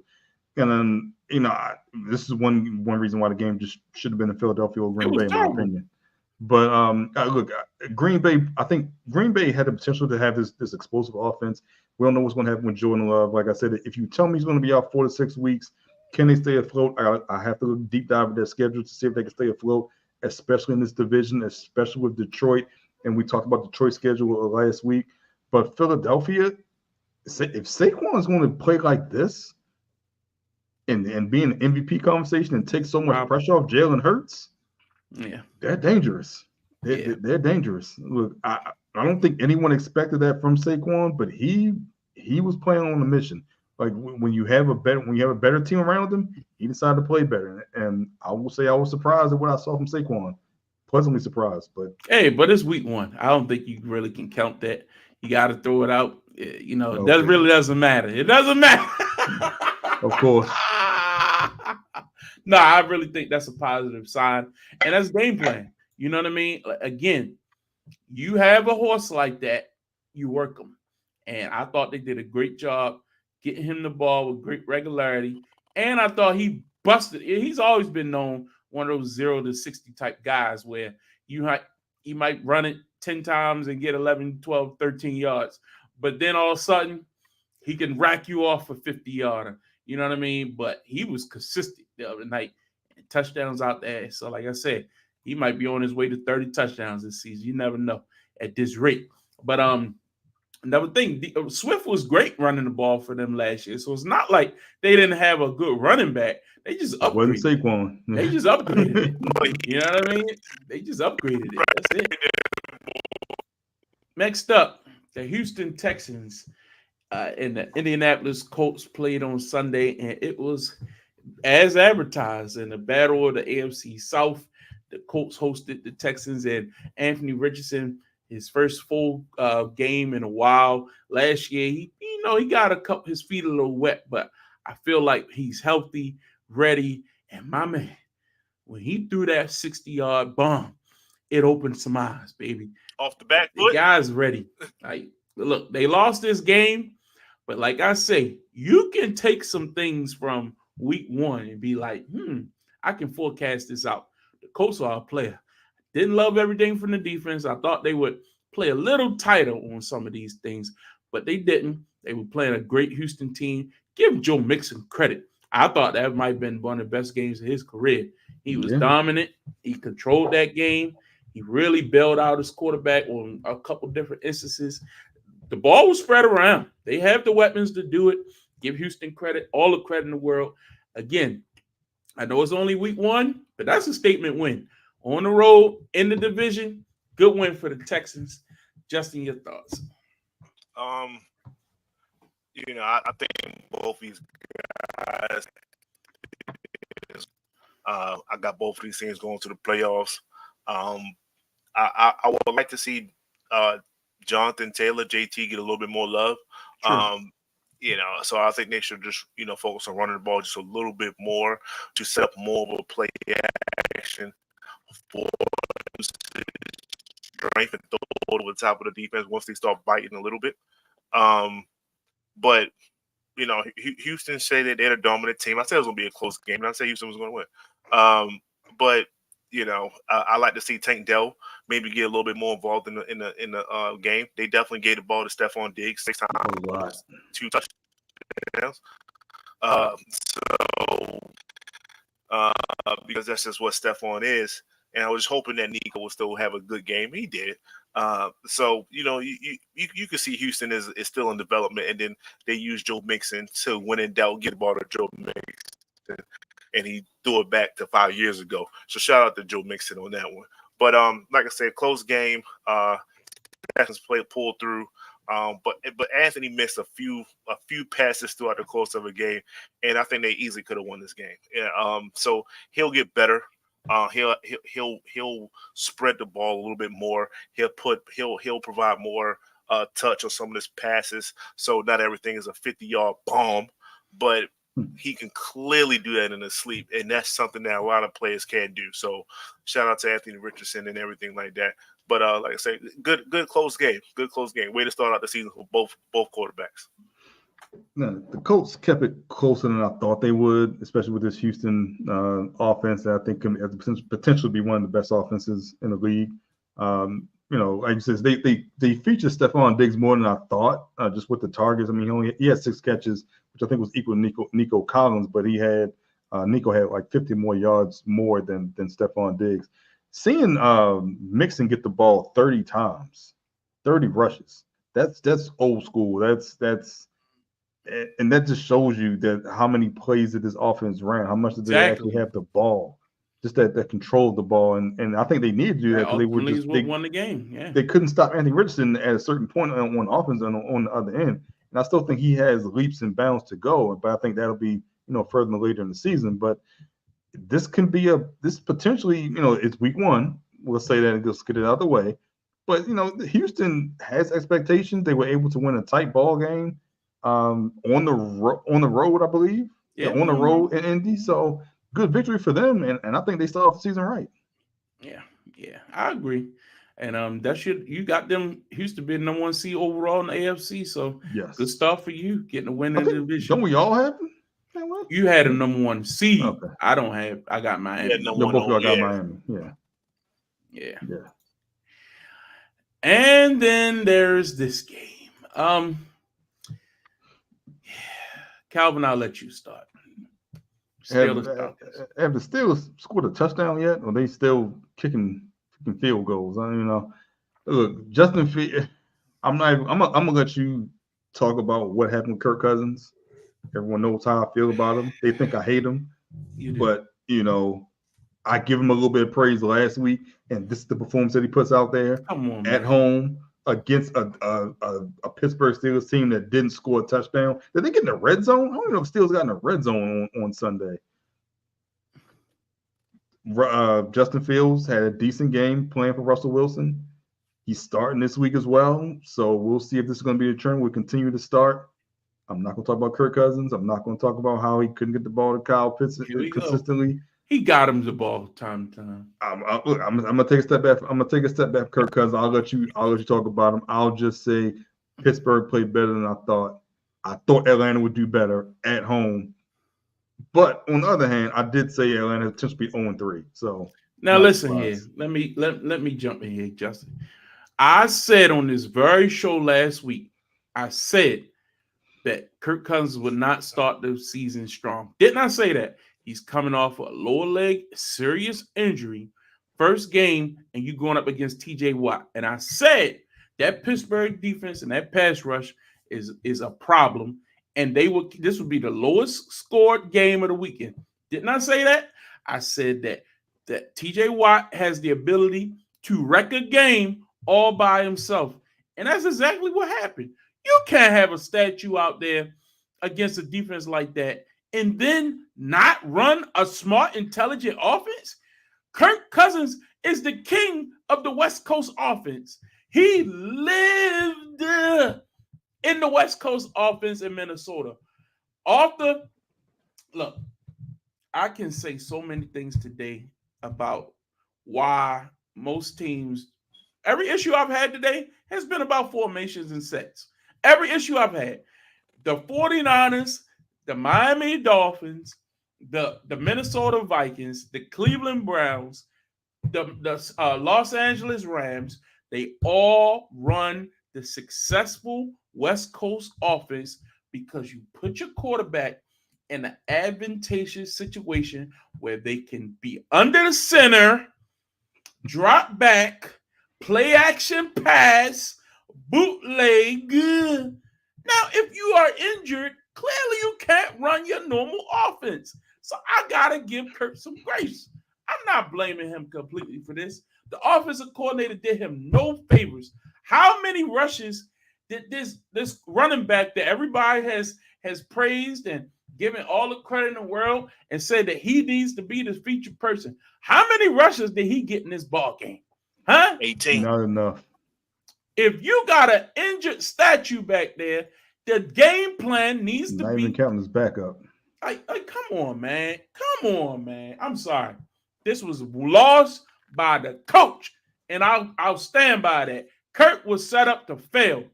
And if you think a healthy Kirk Cousins, Kirk in week 1 will be completely different in week 8. You know he will, just by health. You're right. You're 100% correct. Just by health alone. So it is what it is. Go ahead, Justin. To follow what you're saying, you're right. He is going to be healthy, sitting on the sideline watching Penix take his job out week 8. That's what's going to happen. That ain't happening. But You are 100% right. He will look totally different by week 8 because Pennis is going to drive this team into a whole different direction. So with that being said, we are looking right now at Any Given Sunday. This is the real life version of Any Given Sunday. You have a guy that's waiting to take the old man's spot. That's what's happening right here, and that's what's going to happen. Yes, he is the old man. Yes, he is. That's what's happening right here, right now. So with that being said, I hope you're right. Actually, I hope that Kirk Cousins maintains the starting spot. Why? Because I didn't have nothing to worry about for the Atlanta Falcons. I told you that's all I was worried about was how they was going to perform. And if they continue to do this throughout the whole entire season, I have nothing to worry about. You got plenty to worry about. I mean, you throw it to Kyle Pitts 3 times. You ran Bijan 18 times. I'm sorry, did Drake London even play yesterday? Oh, yeah, he got 2 catches yesterday. This is what's going on. This is the Atlanta Falcons we're talking about. You had weapons on every portion of the field, and you didn't do it. You didn't use it. Can't argue none of this. Rodgers is better than Kirk Cousins. He's the older dude. That's all I'm saying. It's funny to me, right? You know what I'm saying? So we switch. Yes, you're right. Justin Fields, he barely got him into. You know what? He got him into field goal range. That is enough sometimes. Sometimes you just got to drive the ball. And if you don't score every time, that's okay. It's enough to beat Kirk Cousins. Okay. That's what it is. Because all he could do is he only got him in the range twice. He got a good field goal, and he threw it to Kyle Pitts for a touchdown. After that, I didn't see him. I didn't see him.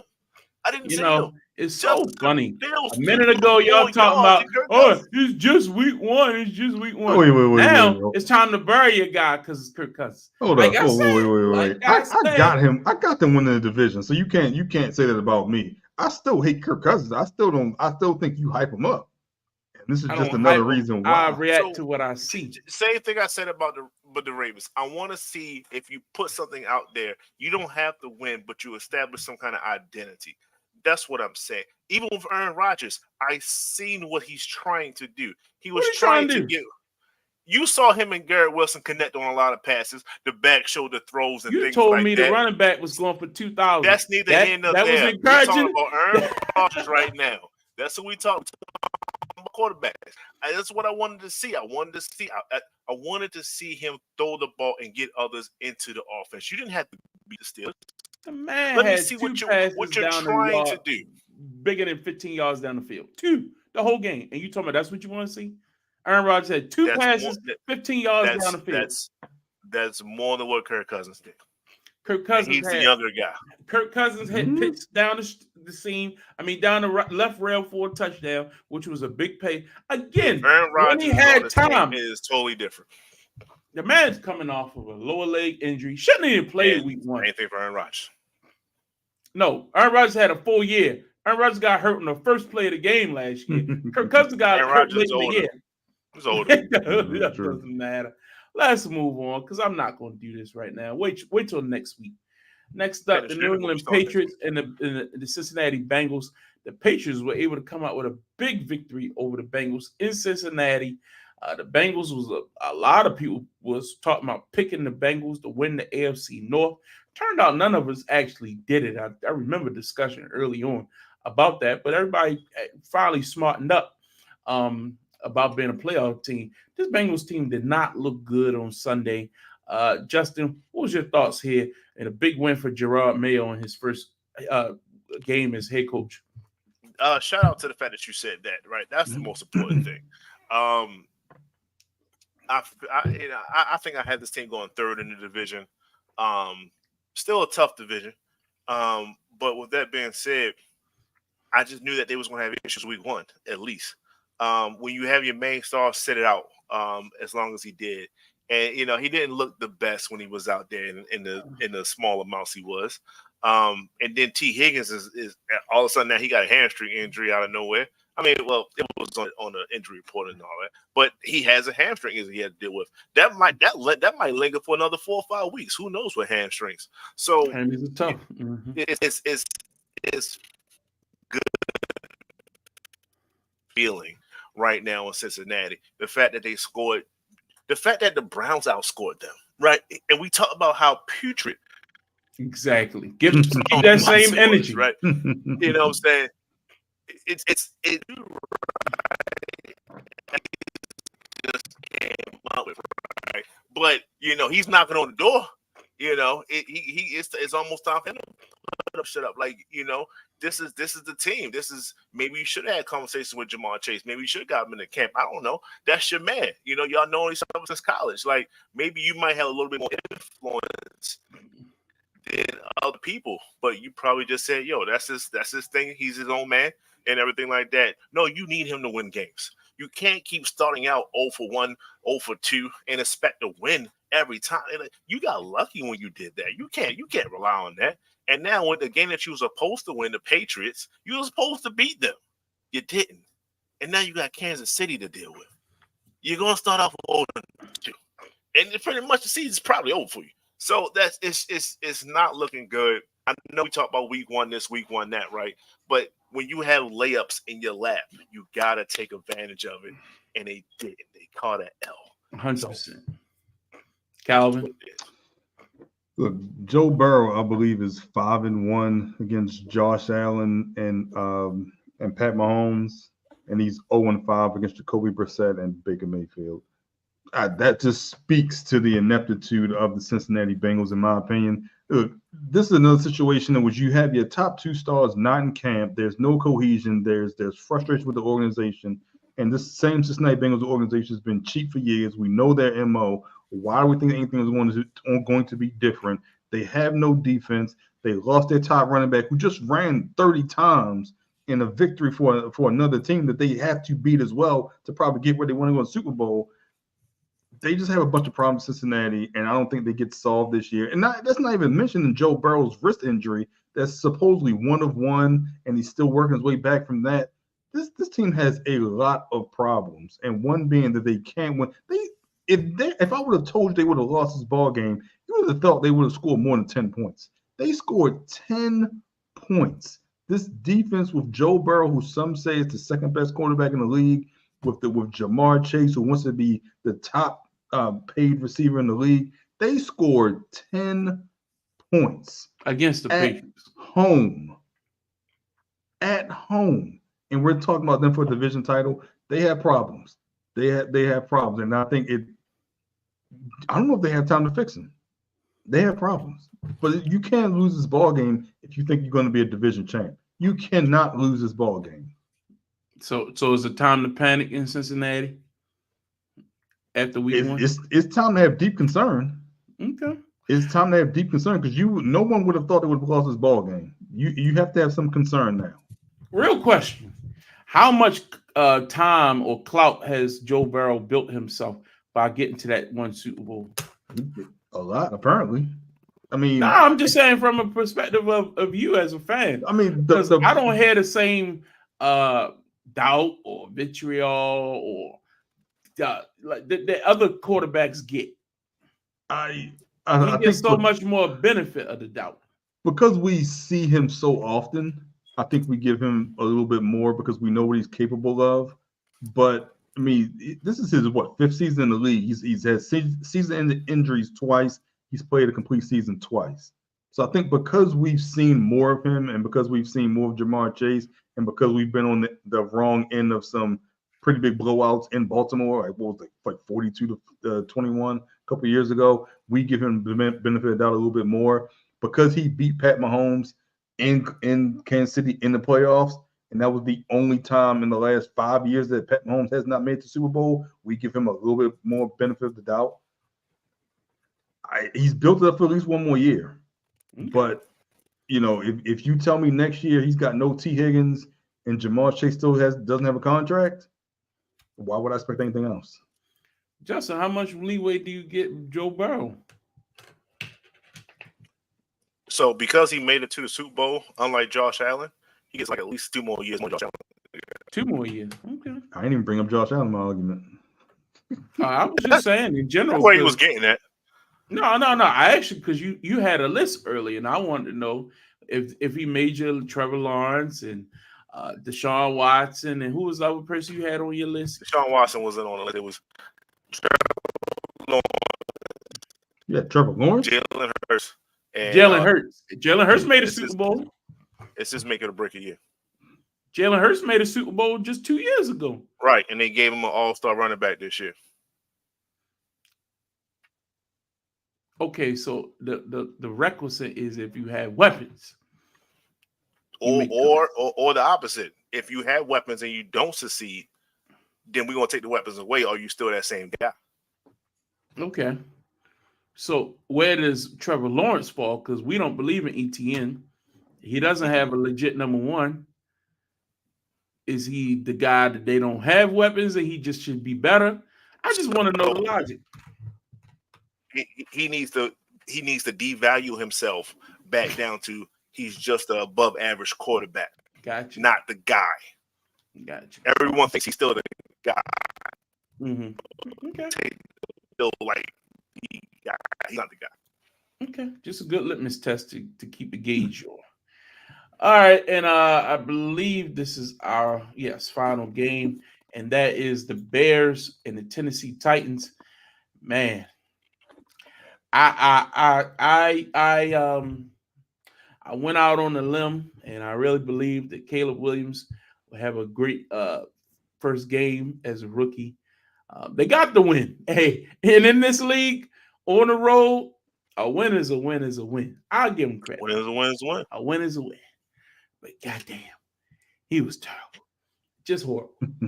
just bad. Like, yeah, you got to do more than that, pal. But the defense, come on. If you want to talk about a unit, that defense and their special teams was absolutely phenomenal on Sunday.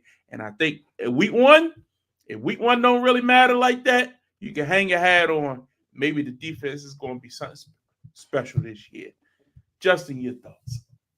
Will Levis is trash. Garbage. Hot garbage.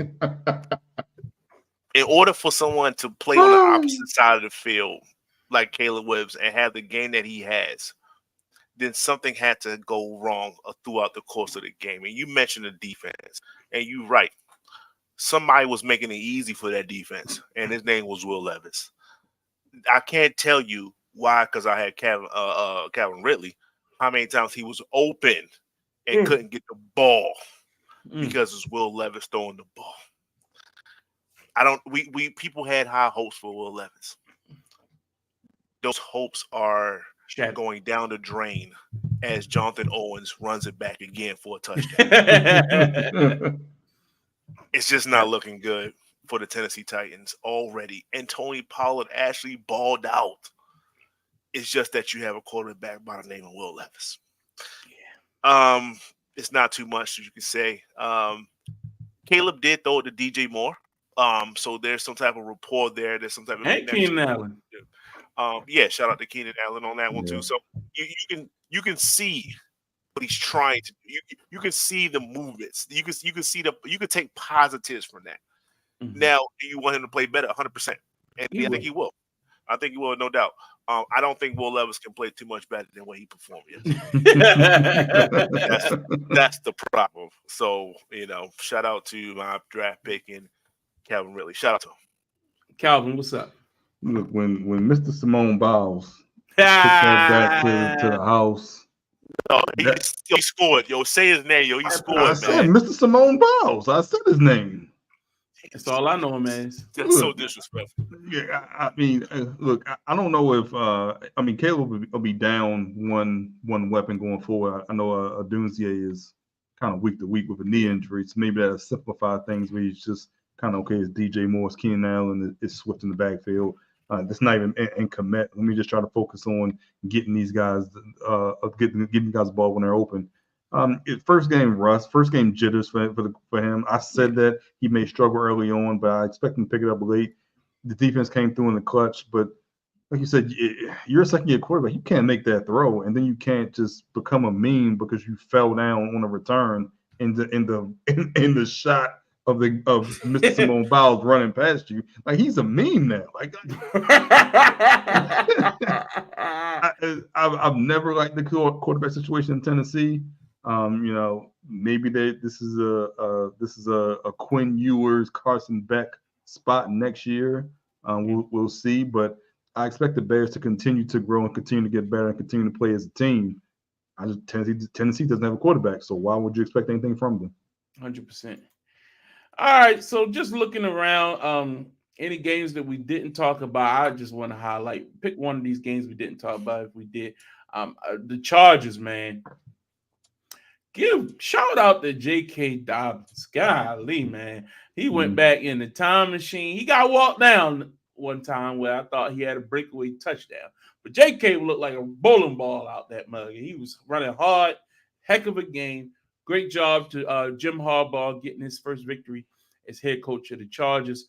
Good win for them at home. And I thought that they played a very simplified game plan. We knew they would do that with Greg Roman. And just good job. Justin Herbert really didn't have a marquee receiver to throw it to. Overall, I thought they were pretty solid. Justin, what other game didn't we talk about that you thought was pretty okay? Well, okay is relative. Exactly. I'm gonna keep it in the division and shout out to the New Orleans Saints for dog walking Bryce Young. It's gonna be a long season for Carolina, man. It's just gonna be one of those things where they're gonna be up again for the top tier pick. And I'm enjoying every second of it. I'm not gonna lie to you. Yeah. Would Derek Carr still? Who knows? I doubt it. Baker Mayfield is the true guy in that division, but we'll see how it plays out. But that was the one I was definitely laughed at and took pleasure in looking at the stats over and over again. Shout out to Red Zone. Calvin, how about you? Man, shout out Seattle and that defense. Mike McDonald had those boys flying around. It was good to see. He got his first victory. Yep. Defense played a lot better than I expected. Just seeing some of those old principles that he had last year in Baltimore, but he had those guys flying around. Geno had that 30, 40-yard run with those fresh legs. I know Kenneth Walker was crazy. Kenneth Walker's a little banged up, so we'll see if he plays this week. But Seattle's defense, he had them flying around. They look exciting. They look like they're having fun out there. So shout out to Mike McDonald on his first victory. Yeah, man. Geno was putting the wheels on him. Good job, Geno. Yeah, so that was a wild weekend. The first week is pretty fun. So again, another news we want to touch on before we get up out of here. Kendrick Lamar was chosen to be the halftime performer for this year's Super Bowl, which is going to be in New Orleans. Sparked a lot of conversation. Was listening to Cameron and Mace talking about it on his Is What It Is, talking about his hating, and Jay-Z basically is blocking Lil Wayne from getting the spot because Lil Wayne is from New Orleans. He should be the one to get it. Nicki Minaj went on a long tirade on social media talking about this is pathetic. It's a grown man jealous of. It's because Jay-Z don't like her, Drake, Birdman, all kinds. They taking out on Weezy. So all of this is happening, which I think has been crazy. And we've heard from so many people have made comments on social media about how, they haven't really picked nobody from the city that the Super Bowl was in other than when they were LA and they had Dr. Dre. But other than that, they just pick performers, whoever they want for that particular Super Bowl. And they've been in New Orleans plenty of times since Lil Wayne been a performer, and they haven't picked them. So I've heard all these arguments. Calvin, I'll start with you. What's your thoughts on all of this before we get out of here? A couple comments. I'm going to keep it brief, and I'm going to throw it to you, Justin. First, Birdman, none of them had smoke for Kendrick. You notice that? None of them said anything about Kendrick. They kept it strictly about Jay. Yep. That's first. And never said his name either. Second, look, if the wherever the Super Bowl is located, that's where the Super Bowl the performance has to be from. When the Super Bowl goes to North Carolina, y'all better have the same energy for Petey Pablo. I better hear every drumline hit for Petey Pablo for that Super Bowl halftime show. I expect a great performance from Kendrick. I've heard people saying he doesn't have a catalog. He did this because of Drake. He's hot right now. That's why he's on there. Yes, he's hot right, and that's the first and last comment. I guarantee you, the audience that mostly attends the Super Bowl does not care who performs. It's everybody at home watching. There you go, Justin. Real quick, it might be a touring thing as well. I know Usher did it because he had just did it. So A Tory he's Drake in thing, the performing vibe. or Tory I'm Meg just thing. saying. No, just touring. Oh, I thought you said Just Tory. touring. I thought you said Tory. No, like Tory touring. Lanez. No, and so and Kendrick, he just started his tour, right? So he should be probably wrapping up, if not taking a break, some kind of way. So he'll be in a performance mindset, so it'll be easier for him. When the last time you heard Lil Wayne actually perform a song live? All he do is talk about He football. was. If you watch the Essence Fest, which was streamed somewhere, he performed the Essence Fest. I'm not saying He wasn't good. And have taught about how well did he performances. do? All I'm saying, it's a Super Bowl.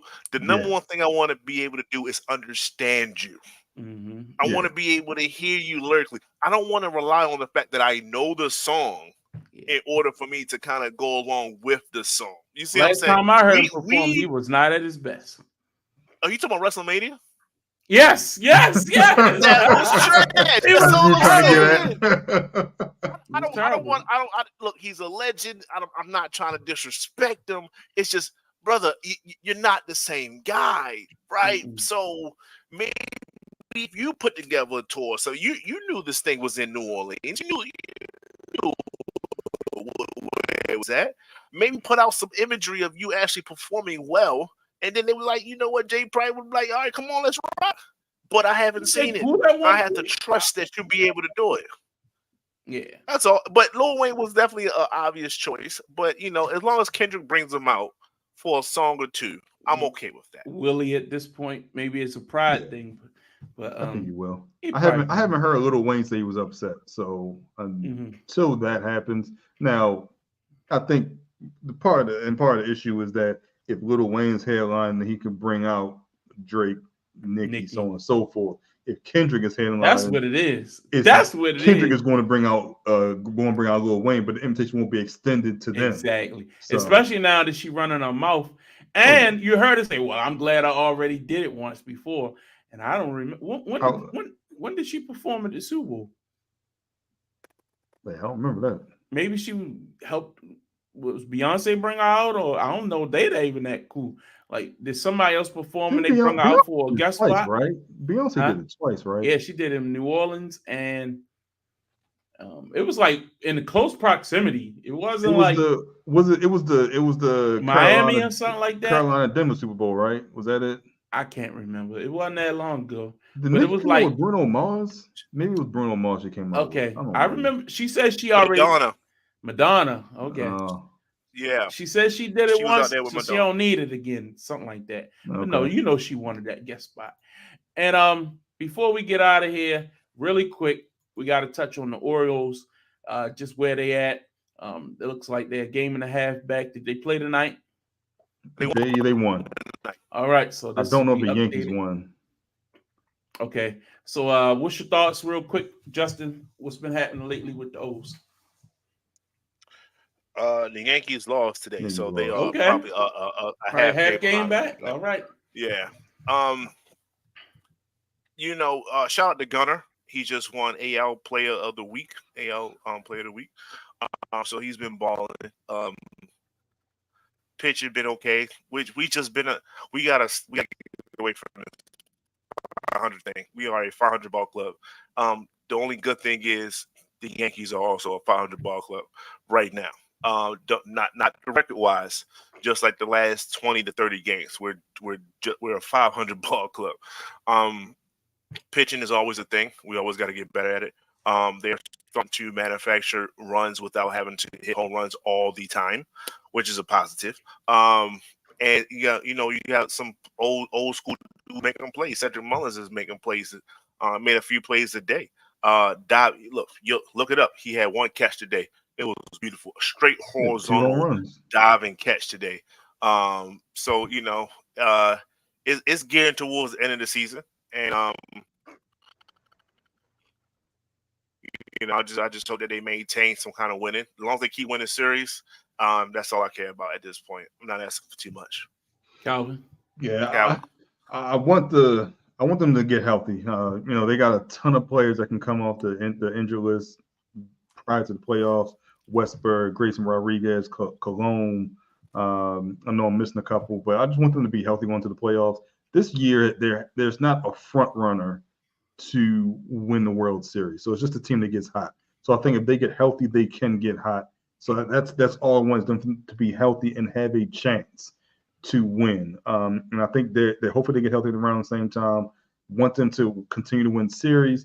They have Chicago coming up, who's one of the worst teams in major leagues. You can win that series. You can kind of get a couple games ahead of the Yankees. We only have 2 weeks left in the regular season. I think next weekend is their final homestand. And still have 1 week left. So get healthy, get some victories, win the division, and let's go from there. Because there is no front runner in the AFC in the AL. I'm sorry, to make the World Series. Get healthy, make a run, and let's see what happens. Yeah, that sounds great. All right, guys, that's been a fun show tonight. Week 1 of the NFL, always going to give a lot of storylines, but again, went a little long tonight because we had to spend a decent amount of time on that Tyreek Hill story, but that was the most important story of the week, and we appreciate all the feedback on that. But also, the NFL is king, and we're going to talk football. So if you got any comments, always feel free to share them. Always like and share the live, share the video after the fact. And we love to hear from you. Your engagement is always important. And any final thoughts from you, Justin or Calvin? I will Amazon on the mic, so it should be here by the end of the week. Thank you. We appreciate you all your patience. He's been great every week, so something clearly might be off with the connection or something. But we'll figure that out because it was working just fine until tonight. So, Calvin, any final words? Man, week 1 down at the bank is going to be rocking down there. Excited to get back down there. Good bad taste in my mouth from the last time being there, but just excited to be back. First home game of the season. And then we got primetime game in a couple of weeks, so just looking forward to football next couple of weeks, especially in downtown Baltimore at the bank. Yes, sir. See you down there on Sunday. Should be a fun time at the bank. And we'll be back next week right here, Tuesday night, live for Get Off the Damn Fence. Don't forget, every Thursday, LNC Lock Show, we do our picks for the coming week. Get Off the Damn Fence. We talk about what happened last week. So we'll get you all covered all the way around 365. And that's every week here at Get Off the Damn Fence. And we'll see you next Tuesday night right here. Get Off the Damn Fence. Holla.